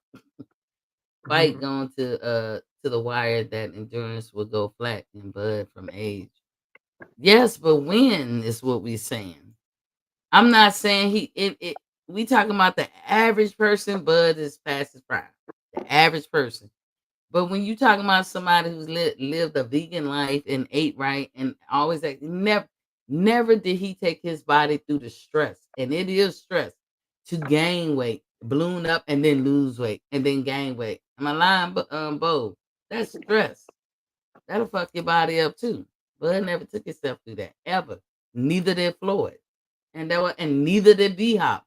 Look at those guys. Look at what they were able to do well into their 40s. Yeah, I heard about that. He said that's wild. LL Cool J related to John Henry. John Henry? Who's John Henry? The in the books? John Henry, old John Henry, the song, You talking whatever. about John Henry Clark? What's that you talking about? I don't know. It's so many John Henrys that I've heard of in my life, but I'm thinking of the song now. Old John Henry or old like I don't know who I'm thinking about. But he said LL Cool J is related to John Henry. Let me look him up. Is that an MMA fighter? I said John Hemp. Henry. I thought he was talking about the philosopher John Henry Clark or something. Oh yeah, like a Paul Bunyan type nigga, but he black dude. He said Yeah, LL can some kin to him.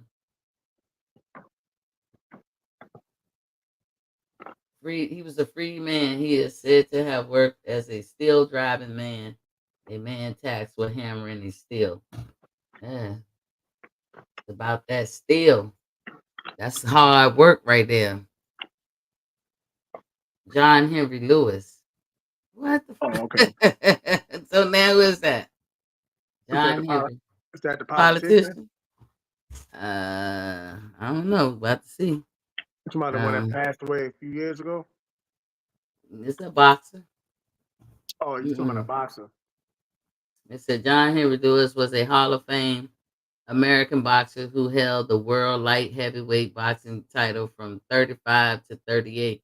The Ring Boxing magazine named Lewis the 16th greatest light heavyweight of all time.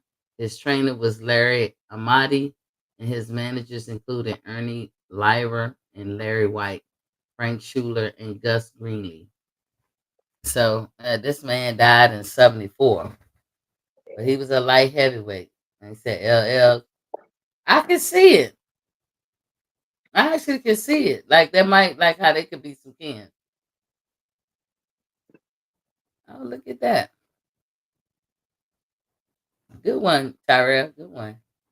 John Henry Lewis. I sure thought of the dude from Georgia too. The congressman, Congressman Lewis, that did all that. He did all that shit during civil rights. I know I ain't. They don't make them like they made back then. A lot of them people doing the civil rights, man, y'all crazy. They was 18, 19, 20. I be damn. Can you Yeah, imagine if your daughter said she about to go marching that stuff back then? Bo, no, ma'am. Sit your little ass down. Let them figure that one out. I'd be like, hell no. But those were some remarkable people. We don't even make people like that. I mean, to make that decision, I was like, it's almost like you had the I don't care if I live or die. Like you had to. I just can't do it. I ain't even got it in me. You know what I'm saying? But shout outs to them people back then. Make I sure y'all mean, go vote today. I mean, vote you too. gotta think too. If you feel like your back has been pushed to the wall, there are things that you do that you would never think you would. You know. Yeah, I mean to a certain like let me tell you, to get me off my rock, to get me out of my character, to get me to be doing some craziness. I don't know. It's been so long since I wasn't a mother. So I don't know how I can't I barely can remember how it was, how I would have felt, like honestly and give you a good honest answer. But once I became a mother, I'm gonna choose my battles good, as perfect as I can. Yeah. And if if, if one hair is out of place, that's how I used to feel like I'ma lose it. I don't give a fuck about nothing. But that's how parents are. It's like when you become a parent, you wear your heart on your sleeve, easily to be touched, easily be damaged. And that's how parents are. You pray that they learn from you and they don't get themselves in nothing. But I mean, that's the only thing that could get me out of character. Like now, before I was a mother, I don't know. Like what you just said, like when you had enough, backed into a corner. But these people were coming from the north in their safe environments. Hmm. Don't know that life in the south, and they came down there to try to help and fight. Hmm, I don't know, Bo. I'm just saying, like you know, because you got to think when you in your 20s, you fearless, Hmm. pretty much, and then there's a lot of people they was pushing it. I mean, there was even I ain't gonna lie, there was even white people getting lynched just for supporting black folks. Yes, getting the same treatment. Yeah, and Mm, they got done dirty. It's like, damn, you betrayed us. yeah, how unfortunate, but like to them too.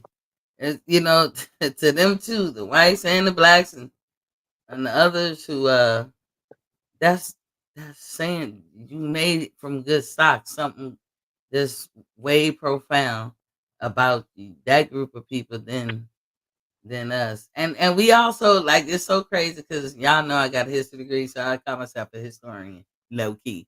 But so the '60s, the hippies, and all that, we blame them. If you think about it, we blame them for everything. When the '60s came along, all that free love, that was a big departure from what was the norm before that. Then, when you think about all this crazy shit in politics, the age group of people doing it is the same people that was of age in the '60s. But then they did remarkable stuff like the march, the protest, the the civil rights and equal rights amendment, that came in the '60s. And it's just crazy. That one group that been all back and forth on each end of the spectrum and everything in between. They that is fascinating. Somebody should write something like a book on that, like how they're the one group responsible for the ills of the world, the happiness, the joys, the things that we needed to end it, the turnaround, the innovation. Man, that group is awesome. You can't say nothing else. You have to say that group is awesome because they did a lot that affect us to this day. In this world. So shout outs to the people who came of age in the 60s. That means you was born in the 50s or the 40s. Shout outs to y'all. So whew, yeah, so that's all I had, Bo. Thanks for coming on and talking with me and all that. Cause I was like, it ain't much going on. And y'all remember, look, I'm going on vacation. I got some stuff that I gotta handle, but I'm gonna take some days too while I'm gone up there. So I'm gonna be on vacation for a few days. I'm hoping to get back before the fight, the Canelo fight this weekend, right? Yeah. I'm hoping to get back so I can watch it at home. Uh, Um, but I other ain't, than you that, paying you paying for that fight? I don't never pay, not no more. Oh, I got the hookup. Holla if you hear yeah. me. I'm about to say that fight, that's a complete ripoff. They charging $90, Oh, he crazy. and 90, and his fans would be dumb enough. They stupid enough to order that shit too. they gonna pay for it They because gonna they pay love for it. him. Well, I think some of the ones that come out be like, yeah, I'm paying it. I don't think they paying for it. I think they gonna get it for free somewhere. But yeah, he got a lot of people paying it. Hmm. But I will say this: if you get a chance to download that app, just that the cat the what's that the DraftKings, just go ahead and put some money on Berlanga because, like I said, anything can happen. I need to start doing that today. I got Yeah, a yeah, class tomorrow, and I don't need to get caught up in it. I got two big appointments tomorrow, but that's why I say I'm gonna try to make it back here to be on tomorrow because I know I ain't getting on nobody road tomorrow. But in case I don't, y'all know I just gotta go handle something. I'll be back this same week. I'll be back, but shit, I do want to bet. Like that is the fight to bet on, y'all, because nowadays upsets. I'm gonna tell you, I'll never Mhm. do that too, though. I never do. I'll never bet against Bud. I will never. Hey, I put it like this: let Bud be like so much of a favor against somebody. As much as I Mhm, rock with Bud, I'm gonna bet against him. I mean, because I'm looking at like if the odds are so wide, I'm gonna mhm. put Oh some yeah, money on. yeah, yeah. Yeah, That too. That just makes business sense. yeah. I be trying to think of the fights that, like, I wish I could have betted on Bud and Earl, but that was never a landslide like it was to me in my head. I knew Nah, Bud was gonna beat him, but not like that. I ain't I didn't gonna think. lie. I knew he was gonna destroy Errol Spence, but I didn't think he was gonna make it look so damn easy. Like I knew, like to be honest, I was like, I think they overhyped Errol Spence. Bud gonna run right through him. But the way he ran right through him, I mean, he did almost like he disfigured Errol Spence's face. Yeah, he it's like definitely that Martin episode when Martin had the lumps and shit from Ern. Yeah, Definitely looked like that. I mean, I just didn't think it would be that bad. And so like that's why I say when Ryan be like, he gotta earn it. He got tell me how you earn whatever you earned, Ryan. Have you earned anything? Errol And I'm Spence. not mad. It's a fair question. When Ryan says these things and them people be at the fight or be around him and they got a microphone in his face, ask him, did he earn anything? Oh, What you know has he earned? they ain't gonna never ask him that. They ain't Because gonna when he never ask say him that, that. that's what I think. That's why I have to laugh. That's why Terrence laugh and say you delusional. Nobody's Yeah, giving Terrence anything. If Terrence is beneath Canelo, then Canelo shouldn't have a problem with taking that fight. That's easy money. he ain't gonna take that fight because it's a lose lose situation for him. If he, because in his mind is if he win, they gonna say, well, you be the smaller man, and then if he lose to him, they be like, dang, you lost to a smaller man. But the thing is that Canelo had a history of fighting smaller men. Like, All his career. yeah, the dude made up his own weight class and fought smaller men, bringing And them up. Nobody said Yeah. nothing back then. They just praised the victory. You know what I'm He has saying? the he has the face. See, Canelo might be Mexican, but when you was talking about race, but let's keep it a buck. Canelo looks white Oh, he's white. at I mean, first. Mexican ain't a race though. It's just. I Yeah, mean, he's a lot of these Mexicans look European through the slave yeah. trade and I all that other mean, stuff. that's because they have the Hispania in them, that side from Spain. But and Yeah. Hispania folks in the beginning were white until the Moors conquered Spain, and that's where they get that color from. But Mexican, I thought was their race. I think is Spanish. Nah, Saying cause Spanish or Hispanic is not a race. But nah, it's not. Mexican Nah, it's not. Nah, Mexican ain't a race. nationality, Yeah, or yeah, whatever. it's a nationality because Mexico have black Mexicans, right? They don't even talk about it. They don't hear about it. Kind of like Yeah, isolated. Where in Mexico with their own joint. Like I yeah, they seen like do. actual black Mexicans before. You know what I'm saying? And But Japan got black Japanese, and Chinese people got black Chinese. Every country you gonna find a nigga somewhere. yeah, yeah, But I mean, but for he looks like a white man. I see. I call Mexicans Mexican if that's what they want to be called. yeah. But he looks like a Irish white man. Well, somebody say And he is part Irish though. but have you seen his brothers? They all look alike in some kind. Canelo look a little different, but the brothers look the same. That you could tell that's his mama, and they all kind of got a little darkness to them. So maybe Except him. maybe the mama was stepped out on the relationship or something. I don't know. Well, Spanish people, real Spanish people, like from the country Spain, Spania, they have red in their hair. They have red hair too. That's Yeah, natural for them. If you are mixed with any kind of Latinos, or you if you be around Spanish people, look at them from when they young and grow up. They all have red in their hair. That is like a common staple with Spanish people to have red streaks or red hair. Like my daughter was born all no bullshit, all auburn hair. And why I say that? Because y'all see me, you be like, T, Miss T, but you a Negro. Yes. But my daughter's father is Mexican and black. But to me, he looked like a black guy. But he's Mexican and black. yeah, but My is he because he like I said, I don't look at Mexican as a race hmm because if you like say somebody's Mexican and black, hmm then what is black? I mean, that's like it's like you saying he's a race and a nationality. but So I but what makes a Mexican? Do you know? I know. well, But do I you know? mean, well, the Mexicans really it's a country, right? So it's your nationality, right? Where you come from. hmm I I mean, it's like if somebody say somebody in Brazil, right? But then they did deep down inside, right? They got a lot of black folks in Brazil, right? They got they actually got more black folks in Brazil than they do in America.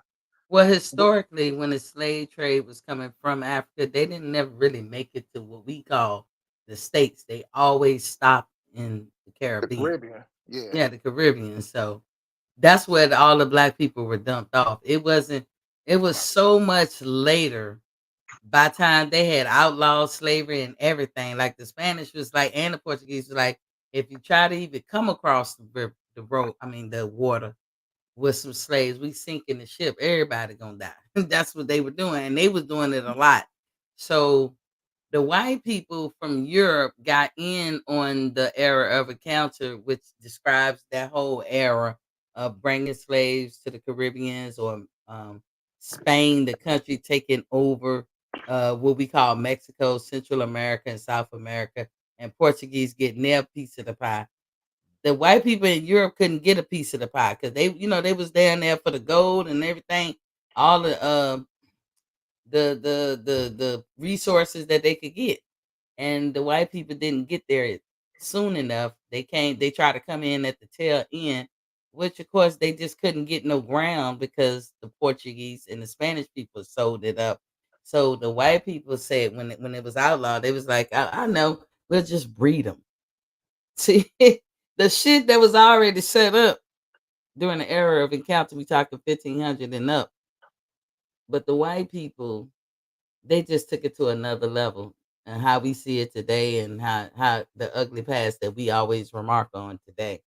But to make a Mexican, it takes an Indian and a Spanish person. That is the basic components of a Mexican. But we Well, know that there's black people thrown in that mix and all kinds of other stuff. well, I think Mexicans mainly were kind of like Native Americans, right? I think Yeah. the Native Americans was kind of built because I think what happened was a lot of Asians came across and they started mixing in with a lot of these Asian. Mexican people. That's why, like, if you look at sometimes you look at a Mexican and an Asian person, they almost kind of look similar in the eyes a little bit, or definitely the hair. Are you talking about in the beginning, or are you talking about after the fact? No, I'm talking about the beginning, like even before the. Mm. I'm talking about even before the whole slavery, how they came over here and conquered. Because remember, the Spaniards came here first, right? And then the French followed right behind them, and then they had their little war, and then Not the quite English like followed. Hmm? Not quite like that. Not quite. Not quite like that. I don't mean to be disagreeable with you, Bo, Yeah. but I got a history degree. I can tell you this. This is one of my Okay. classes, and I'm gonna tell you it wasn't quite like that. I see why people say it because if you go to let's take the Philippines for instance. Do you know most of them people look like straight Mexicans, Puerto Ricans, or something? Like they don't look Asian at all, but they're Asian, or even parts of Russia is Asia. You know what I'm saying? Well, we know that stuff, but look up the era of encounter. Start from there. That started around 1500, the year 1500 and up. And when you look at that, look at what happened. And you write about their Indian pretty much that I think that's their primary base because the Apache Indians from the area we call Texas and all around that area, New Mexico, all that, they migrated down to what we call Mexico today and they set up roots. But the conquistadors, i.e. the Spanish folks, did come. They was actually the second. The Portuguese was the first people, but the Portuguese rather In down America. south. The Portuguese in Americas, like not Well, what we I call know. America today, but Yeah. but all of this whole hemisphere is Americas. So No, no, I get it, the but the Portuguese Portuguese, went to South America. They did right? come to Central America and all that, but they rather South America, Well, whereas the Spanish was up I close will to us. say this: as far as like Brazil, Hmm.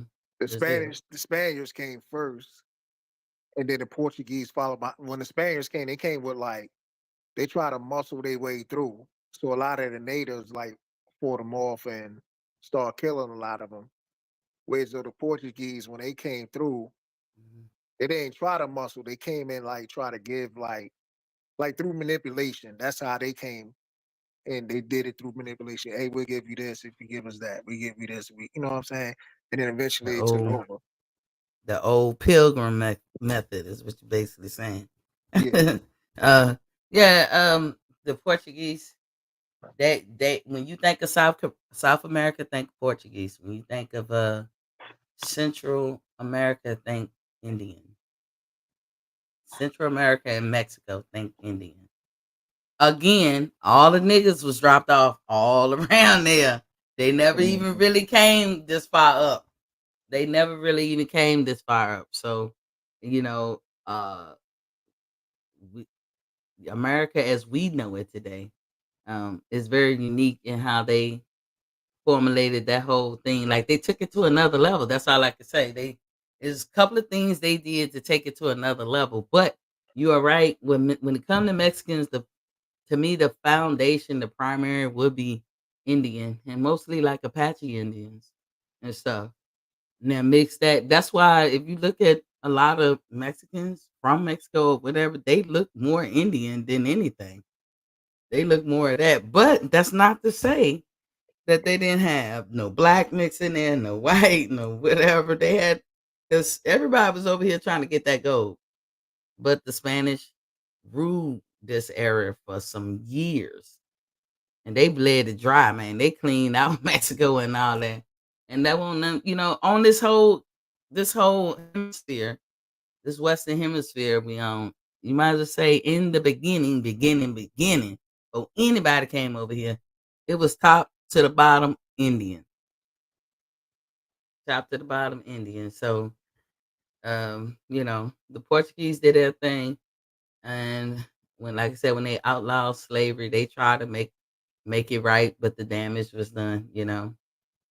That's where we get all them names like quadroon, mulat, what they call them, mulattoes, like what the fuck, them Oh them yeah. weird ass names.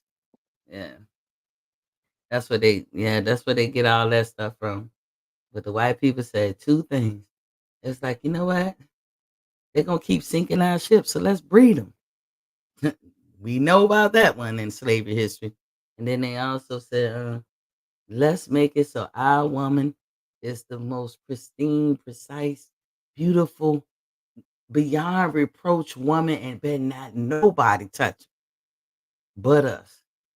But we could touch everybody else woman. They did that too. That happened after and that shit affected us big time. Yeah. But I don't mean to go into history, dude. I love history. I love history. I thought I was gonna be a history teacher at one point. But you can't teach real history. Want you to teach. Some troll Exactly. trying Yeah. some troll trying to get attention. Just hopped in here. We ain't, Canelo is you know the crazy thing. We ain't even talk about Canelo. This dude just hopped in there and put his joint in all uh put in there all caps. Yeah, Canelo. It's the king He act like of rock. Canelo. He act like Canelo gonna bend him over or something. Like I don't understand some of his Dude, fans. boy, they like it. Give me some head. Give me Yeah, some head. That what Canelo be saying to y'all. Y'all be like, okay, I'm sir. telling you. He said, I ordered a pay per view twice.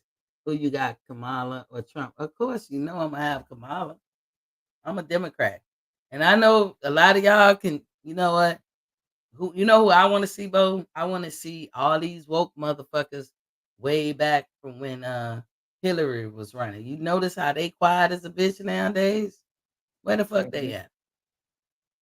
Where the fuck they at? Cause it's always like I had a friend say he don't do the lesser of the two evils, but I've always maintained it's always necessary sometimes to have to pick between the lesser of two evils. Hey, you pick that for your girlfriend, your boyfriend, your Well, I school, will say this make it though. work.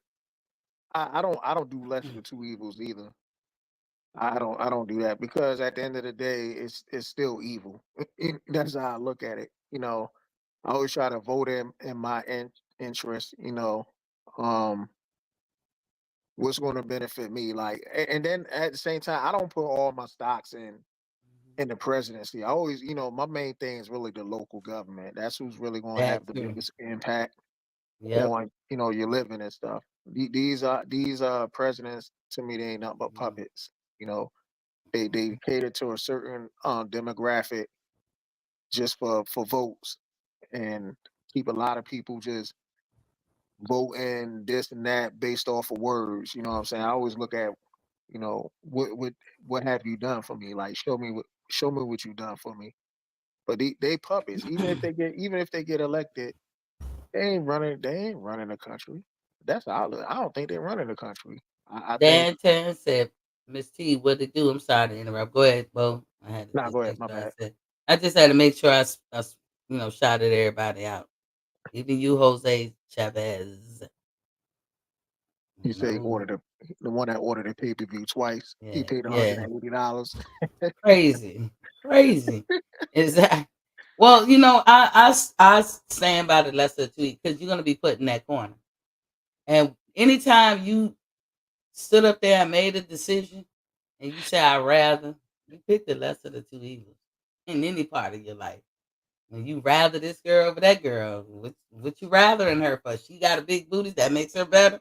She got big titties, that makes her better. You rather what? Like, what you rather in for? What you rather this job? This job pay you more?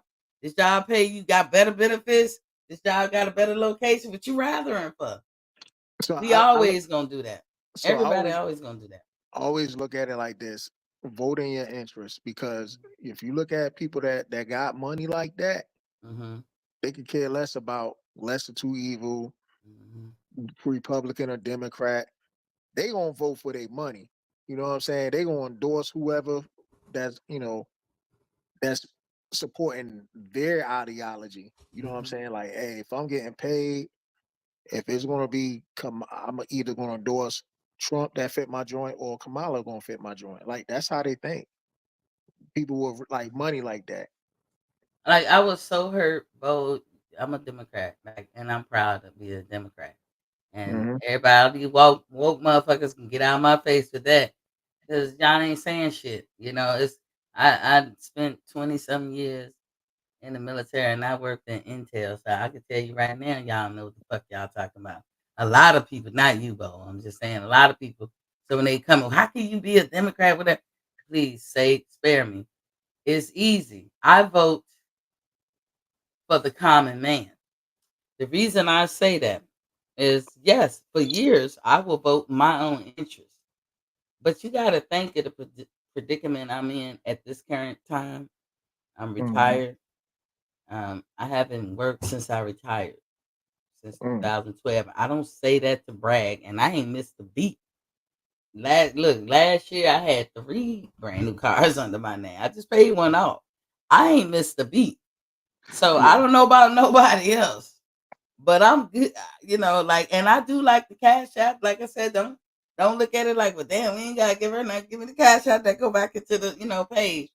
But I made good choices throughout my years when I was working. So do I want to work? Yeah, because I want to even more cushion. You know what I'm saying? I'm about to move back upstate, and that's gonna be more expensive than where I'm at right now. But I don't necessarily vote for me, because what I get right now, I'm gonna get that and then some, no matter who the fuck y'all put in. So I Hmm. can't just say I'm voting for me. It don't matter if it's Republican, I'm gonna get paid. If it's Democrat, I'm gonna get paid. It don't matter. It don't matter. So I gotta think of the common person, because look, we all got family that's doing it up. We all got family that ain't doing so well financially and never do well. And guess what? They lean on you and all that stuff. When you want your family members to have a resource other than you all the time, like, you gotta think about those things. You gotta think about the common sense stuff. For me, the Republican Party is not in tune with the masses to me, and plus, it's all about bullshit with them. They voted like 70 something time to take away people's health care. Everybody loves Obamacare, aka the Affordable Care Act. Now you like it, but you would have always liked it. It was a Republican idea in the first place. Mitt Romney started it in Massachusetts first, and then Obama said, "Hey, like a good Democrat or Republican should be, I'm not against Republicans. I don't dislike them. They my brothers and sisters too." But Obama said, "Hey, that Republican idea, that was a good one. I want to go ahead and take that across the country." And everybody couldn't do it because the black man said, "Let's do it." The black man hands was on it. See, I don't get shit like that, and that's obvious. And Trump, if and Trump was a Democrat, he was a Democrat all his life. All his life, he gave big time money to the Clintons and all them folks way back.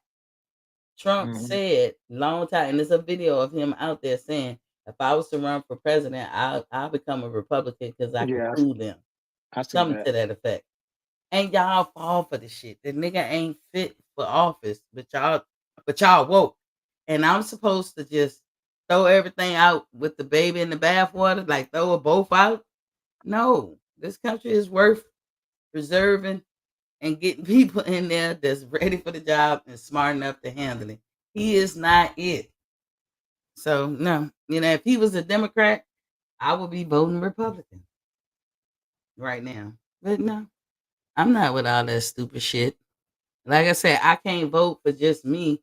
I'm voting for the common man because I got more common man in my family than I got anybody that might have my fortune. Like I'm not rich. Let me just clear that up right now. I ain't never saying I'm rich. But whatever I did, I haven't worked since 2012. How many years is that, Bo? Like 13 years? I have not held a job. But yet I had a big ass house. I had three brand new cars. Not holding a job. It can be done. It depends on your choices in life. And I ain't trying to brag or big myself. I'm just saying. So it doesn't matter to me which one they pick. I mean, for real, I'm gonna do my part. And listen, like Jerry is a friend to the show. I always pick on him, calling him a Trump supporter. But we love Jerry over here. We let his crazy ass get over here. So Mark Nash, what's up? Came through the building, about to roll out. But I don't want to get too in politics. I had to take a break from the shit because I was about to go Yeah, crazy. I used to eat, sleep, and breathe that shit every day, all day. I can't do it no more. I yeah. I said, think no, it's more than life. this dude Jose is something else, man. Everything is twice on here. That's his favorite I word. I ordered Twice. the pay per view twice. I Trump's got gonna me pay everyone twice. I got a Subway sandwich twice. Trump is going to pay everyone twice. Yeah, listen, man. You ain't gonna get no argument. Trump your guy, he your guy. I ain't going through like a lot of things I learned from that debacle because I was seriously hurt when Hillary lost and how these folks did her. I was crushed. Hillary is one of my females in the world that I look up to. Really? Like, Really? yes, yes, yes. Hillary, Hillary is not Hillary bad. Y'all want to had a make her history bad. of nah, but she had a history of going against black folks. No, she don't. Y'all, Yes, but she. no, Come she on now. don't. Come No, on. she don't. No, Come she on. don't. So, all right. So check this out. I know people. So Hillary was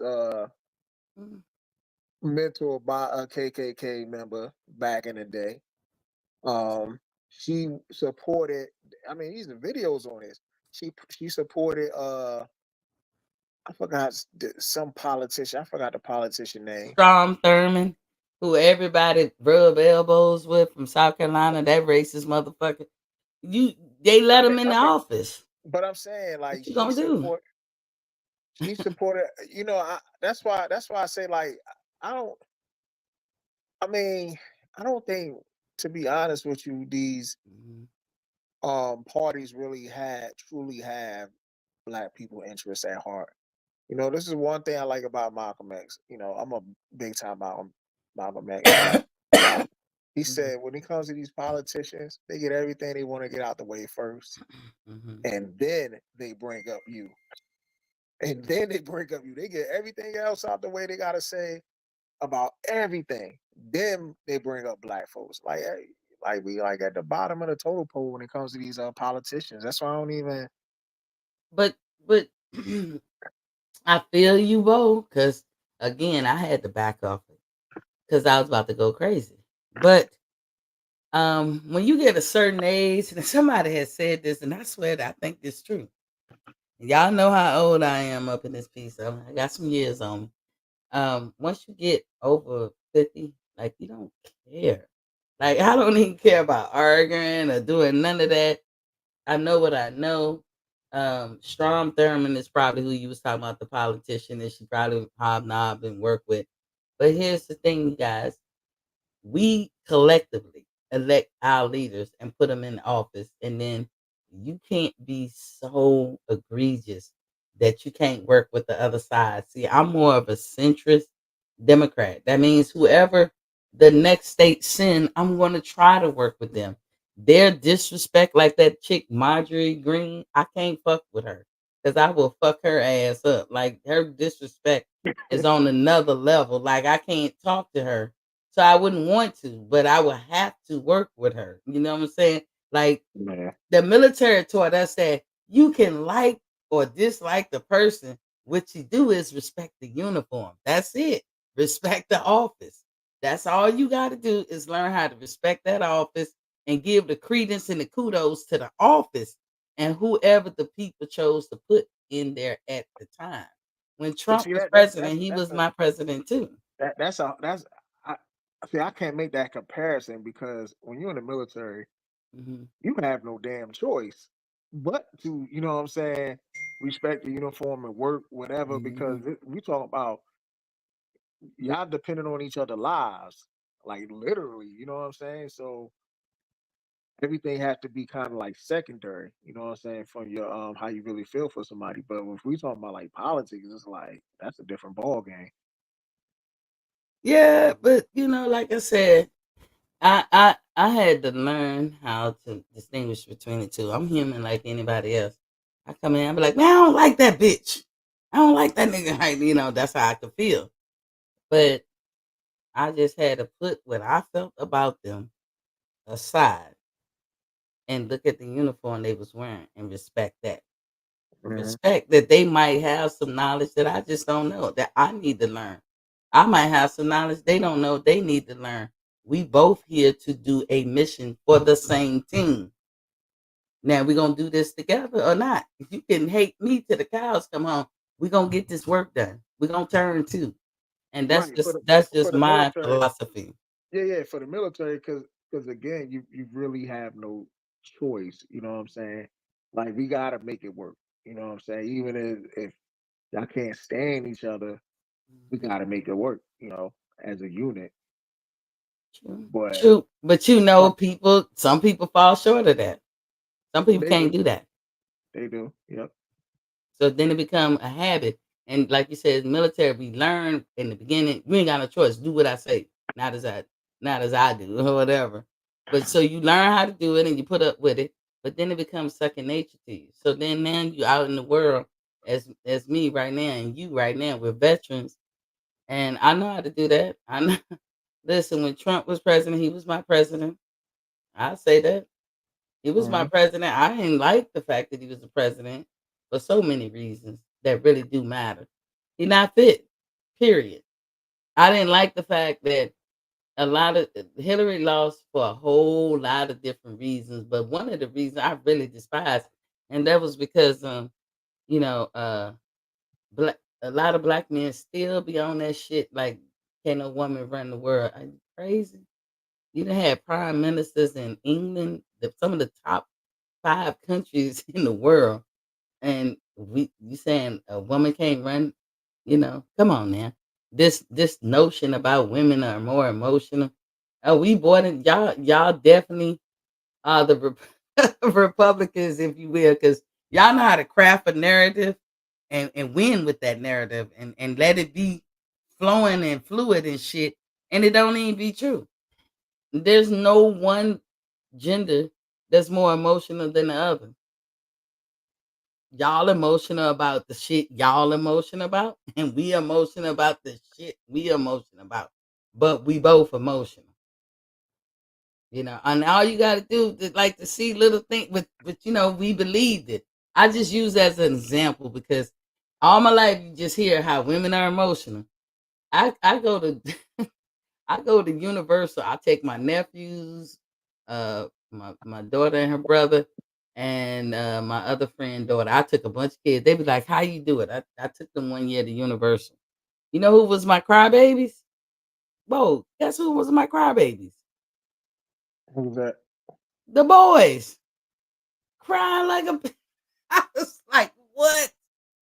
They young. I mean, we know the kids they teenagers. They like 15 and 14 and 16, We know that they can't handle emotions real good, but they were the crybabies, not the girls. And a Well, lot of I mean, times it was but always the boys crying. if we talk about kids, I mean, women will develop a lot faster than um men at a teenage year. You know, as a kid, girls will mature a lot faster. But Yeah. when a guy matures, he's there. Um, And I think what it comes down to is like, so I know you said like nobody wants a woman, they don't think they can lead. So you gotta look at it, you know, um, if they want to compare to like, let's just say like animal world, right? If Mhm, you look at it like a lion, tribe, right? Ain't no mhm, lioness leading a lion. It's just not gonna happen whatsoever. If you go to like let's just say primates like gorillas or whatnot, the leader of mhm. that tribe is not, you know, the female gorilla, is the actual the guy. Because when they look at a guy, it's like brute force, Very strength. you That's know, why. bigger, sometimes, people say, hey, men are more logical. Um I mean, but that's Okay. I feel you. I feel you. I know no, that's it's a hard subject. Yeah, I feel yeah. you. I mean, nobody can say like women can't lead. I mean, of course, there's been women, presidents and stuff throughout. It's just that America um wasn't ready for it. We are a patriarchal society. I don't mind a man being the king of the house. I don't think no woman mind a man being the leader and the king of the house. I definitely don't mind. And I'm well, gonna tell you, if there's some woman out there that don't like that. Like this woman that wants to be the boss. You know what I'm saying? You always hear like she wears the pants, and they look at the guys kind of weak, you know. well, So they women to say, I heard women say, if I can boss him around, then he a bitch. And I don't even like testing niggas like that. Like I don't understand when my friends say that. I have girlfriends who say that. Like if he let me get away with something or say something, he a bitch. I was like, why would you even want to test him like that? Let it be peace. You know what I'm saying? I don't mind y'all being the king, and I don't mind walking beside you and shit. But what I will not do is following idiots. And I think that's the problem. I think women mouths our mouth almighty, tongue everlasting, boy. We can't shut the fuck up. But we don't like to follow no idiots. And it's more of them than logical men. It's more I'm sorry, it's just like I don't know what has to happen. Because as a woman and a man, there's things that gonna happen to you in your life that gonna grow you the fuck up real quick. And you ain't got no choice. For women, it's childbirth. It's it's having children will grow us the hell up so quick. All that bullshit we had running in our head before we became all that shit ended the day that baby came from between our legs. With men, I don't know what that catalyst is that grows y'all up real quick. I really don't know. Some men it might be becoming a father, but that it's not across the board. Like, it's not nothing is an absolute, by the way. I ain't never so anybody listen to me, I ain't talking absolute. But I'm just saying for the most part, once a woman becomes a mother, she have to grow up the fuck quick. It ain't a game no more. It's not funny no more. But I don't see that equally with men. So maybe you could tell me what it is but that see, make y'all I have have to that too. beg to differ. If you look at what's going on now, there's a lot of deadbeat mothers out there, a Yeah, lot, but they yeah. don't ever get that reputation. But if you just do a little searching, you'll find out there's a lot of irresponsible mothers out there. You're right. They drop their kids off just so they go to clubbing. They want to hang out where everybody else is starting to take care of their responsibilities. Some of them hang out so much they leave the kids in the home by themselves. And I mean young Yeah, kids. yeah. You do have a lot of irresponsible mothers out there, more so now than before, or maybe because we got the technology, we can find out shit right away. But it's gonna get to a point where it has to be balanced out. Like you're gonna see more, um, fathers like you who are, stand up and take care of their kids, single parent. Let me tell you, my daughter's friends, her best friends, all through high school, they all had strong fathers, and more of them were single fathers. raising their kids than it was mother and father. It was it was the mother that was cuckoo. I think she had one friend where it was a good balance of mother and the father. I like that lady. I like Gabby's mom. Um, but and Gabby's dad. But all the rest of her friends, single parent fathers. And that was weird for me. And listen, I'm gonna tell you, I had to wise up because up until she had those friends, and they meant the world to her in junior high school, up until that point, ain't no man gonna keep my daughter hell to the no, never. But I let her go have sleepovers at their house, and they slept over at mine. But I got to know the dads. I sat down and picked their brain and see where their head was, and I found out me and the dad, we on the same page, on the same damn page. So right there, I was good, and and everybody knew if I'm gonna sit down and talk with you, you got to know the consequences of fucking with mine. And I ain't never hid that or sugarcoat that. And I often sounded crazy, but I had to let you know, don't just not this one. You can do a lot to me, but not this. Not this, because I don't Mm-hmm. know. I ain't responsible. And you can throw me under the jail. I don't give a care. But I'm gonna get mine. I'm gonna get my revenge. And so they knew, and that sounds juvenile now that I think about it, but at the time that's how I felt. But guess what? Those dads felt the same. And I was like, wow, yeah, you can stay with such and their single dad home.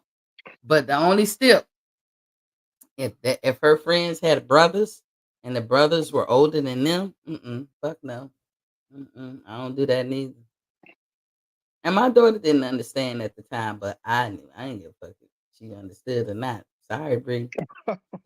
But I knew why I said what I said. You know what I'm saying? Because I don't want to have to hurt nobody little son or nobody daddy, and this is gonna happen. So, but I do see a lot of great single parent fathers out there. Shout outs to all of y'all, and keep up the work and keep trying to change that narrative. Just like women change the negative narrative about us. Like we so airheaded, we ain't logical. And one dude said we don't evolve. I was like, who the fuck he talk about? We all evolve. But just make it fair, because now you got male teachers. You're starting to see males in daycare roles. Aren't you starting to see that? I don't know. Your kid too old for daycare, but Nah, I if had you, Mel when she was younger. yeah, they start, and it be like a culture shock, because you be like, huh, what? I don't know about this daycare, but Yeah. hey, give them a chance. Trust but verify, in my Ronald Reagan voice. Ronald Reagan was famous for that. I trust you, but I'm gonna verify you. You better come up clean. Oh, so So that's where that saying came from. yeah, trust but verify. Damn right. Because Like I used to head throughout the military. That's the because famous they love trust but Ronald verify. Reagan. They love them some Ronald Reagan, man. I came in 6 months before Bill Clinton took office. You better believe that was the best 8 years of my life. That first eight, Bill Clinton. I mean, whether you was in the military or not, they say what they want about the Clinton. People was living good, eating right, all that good shit during the Clintons. They can say what they want.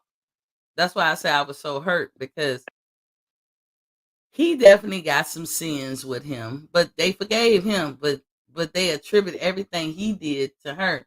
She did a lot within the confines of what she could do for the age group that she fell into. Like, she just fell into the wrong time zone, for our culture. And I just hope we move away from that culture, and elect the right person regardless of gender, because I promise you, Kamala is not going to be using her breast or her vajayjay to sign documents and do presidential work. Mhm. No more than Donald Trump using his wee wee to do presidential work. It just, come on, it has nothing to do with it. Is she a capable mind? Yes. Has she been in the job and got some experience? Yeah. Donald Trump, Come on now. That dude, he is not fit, and y'all know it. So anybody who don't vote, you voted for Trump. Anybody who voted for Trump, you voted for Trump. That's what it is. But I can only do my part, and whatever the America decide collectively is what we're gonna have to deal with, and it's all to the good. I ain't gonna hate no Trumpers unless they fucking with me. You know what I'm saying? I know like there's certain things I ain't gonna do because they get real bold when he was the president. I don't be out in the wicked hours and just chancing stuff, taking what they said, tempting fate. I don't be tempting fate. You know what I'm saying? But if he become president, he's my president too, and that's how I look at it. So I don't get mad at that shit no more. I used. I was like, girl, you gonna mess around, and have a stroke or a heart attack, worried about that shit. So fuck it. But y'all just vote. Just go out and vote. I can't tell you who to vote for. I'm Democrat. Y'all just go vote and get y'all shirts. Man, look, I'm tired of telling y'all. What y'all waiting on? Bo, what you waiting on? What's that? This shirt right here.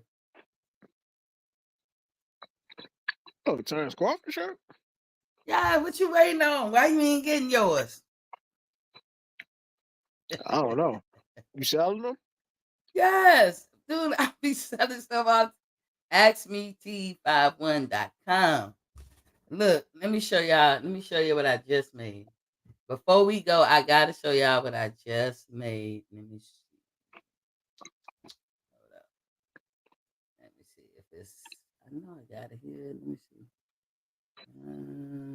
Oh, okay. Yeah, I got both of them. Okay. 9, 7, 10, 10, 10, 27. Okay, so look, I'm gonna try to bring it up. Whew, I make shit every day, Shawty. Shit. I be making shit every day. And y'all see the Conron at the bottom where it said Teatopia. I'm just saying it says AskMeT51.com. That's all y'all gotta Google that. And then when you Google that, you'll see Teatopia. Hit the Teatopia and shop till you drop. Mm-hmm. Oh damn, hold on. Only one came up. Hold up. 927. Hold up, y'all. I hope this the right one. Yeah, it is. Okay, so y'all see that shirt. It's gonna tell you all his accolades. You ain't gotta memorize it. It's right there. I can't even Then, see. Oh. then look, boy, I'll take you back to the Jodeci days. Mm-hmm. This for the ladies though. Got the brown bottoms. Oh, I'm gonna give me a pair. I wear all my shit, by the way. That's what everybody be like. Wait, all the clothes I wear, I be wearing my own stuff. Cause I get tired of going in the stores seeing the same old same. But on this shirt, it's you can't see it, but on the shirt, if you go to the website, you'll see it more clear. It just got all his accolades when he became undisputed, lineal ring, all that stuff. It said Bud World title run. That's his first title run. Then got my little nice little hats like that. Mm-hmm. And by the way, those shirts come in different colors. Yeah, this me with my little. You see what I'm celebrating. Then I make, shirts like this, BBB, beautiful black and blessed, and got it in white. I have it in all different colors. Real love, and then kissing you. I mean, just a whole lot of different little things that I try to, And if y'all can think, if y'all have something y'all want me to make for you, you can. That's why I be telling y'all can hit me up at boxingfanstalk@gmail.com. You can ask me, hey, can you make this type of shirt and put it on your site? And I'll make it. And y'all can go buy it. Mm-hmm. So, look at some stuff. Y'all don't cash app a nigga, nothing. Man, y'all. You hear me, bro? I'm like, y'all don't cash app a nigga. Y'all don't buy no damn merch. But anyway, nah, it's for fun. I do it again. This is something I do pastime. I love it. It's like creating. It's like drawing. I make these things myself. But anywho, that's all I got, Bo. You got anything else? I'm glad we ain't get too deep into a political because I be feeling No, like, man, people be going crazy when they talk about politics. yeah, I don't even. I rarely talk about politics now Mm, because I know politics is a sensitive topic, mm-hmm. but I kind of stay away from it a lot. Yeah. Especially as I get older, because I'm like, I ain't about to have no heart attack over no craziness like this. Yeah, that's what it. In the end, we all on the same team, y'all. We want to live in the best country that we can live in. I remember a time being in the military, traveling overseas when I was in my 20s. Everybody loved America. They wanted to be American. They wanted to know you. When I tell you, they rolled out the red carpet like you was a little celebrity when you're going in these different little countries. Now, towards the end, when I was getting out, they can't stand America. Any chance they can get to fuck you up, they gonna do it. So Hmm. that has a lot to do with the leaders you pick. Attitude reflects leadership. You should want to be able to travel this world. The reason why I don't like my friends laugh at me, they be like, you don't do no cruises, you don't go nowhere, you don't travel the world. I don't miss it because my military career took me everywhere. I mean, you'd be hard pressed to name a place I ain't been. If you say Russia, I've been there. I was there. Stopping with the big dogs at the restaurant with them Russians. I was Hmm. there. So Singapore, I was on the equator. See what I'm saying? I mean, and if I wasn't there, I was in a region that was similar to there, like close enough. So I feel blessed that I was able to travel and see all these people and meet, and that taught me how to be a great host. That taught me how to respect others and be cordial and kind to one another and respect people. That's what it taught me. Just Hmm. meeting all these different, because you know what? In the end of the day, like Jane, what's it, not all or good all or something, whatever her name is.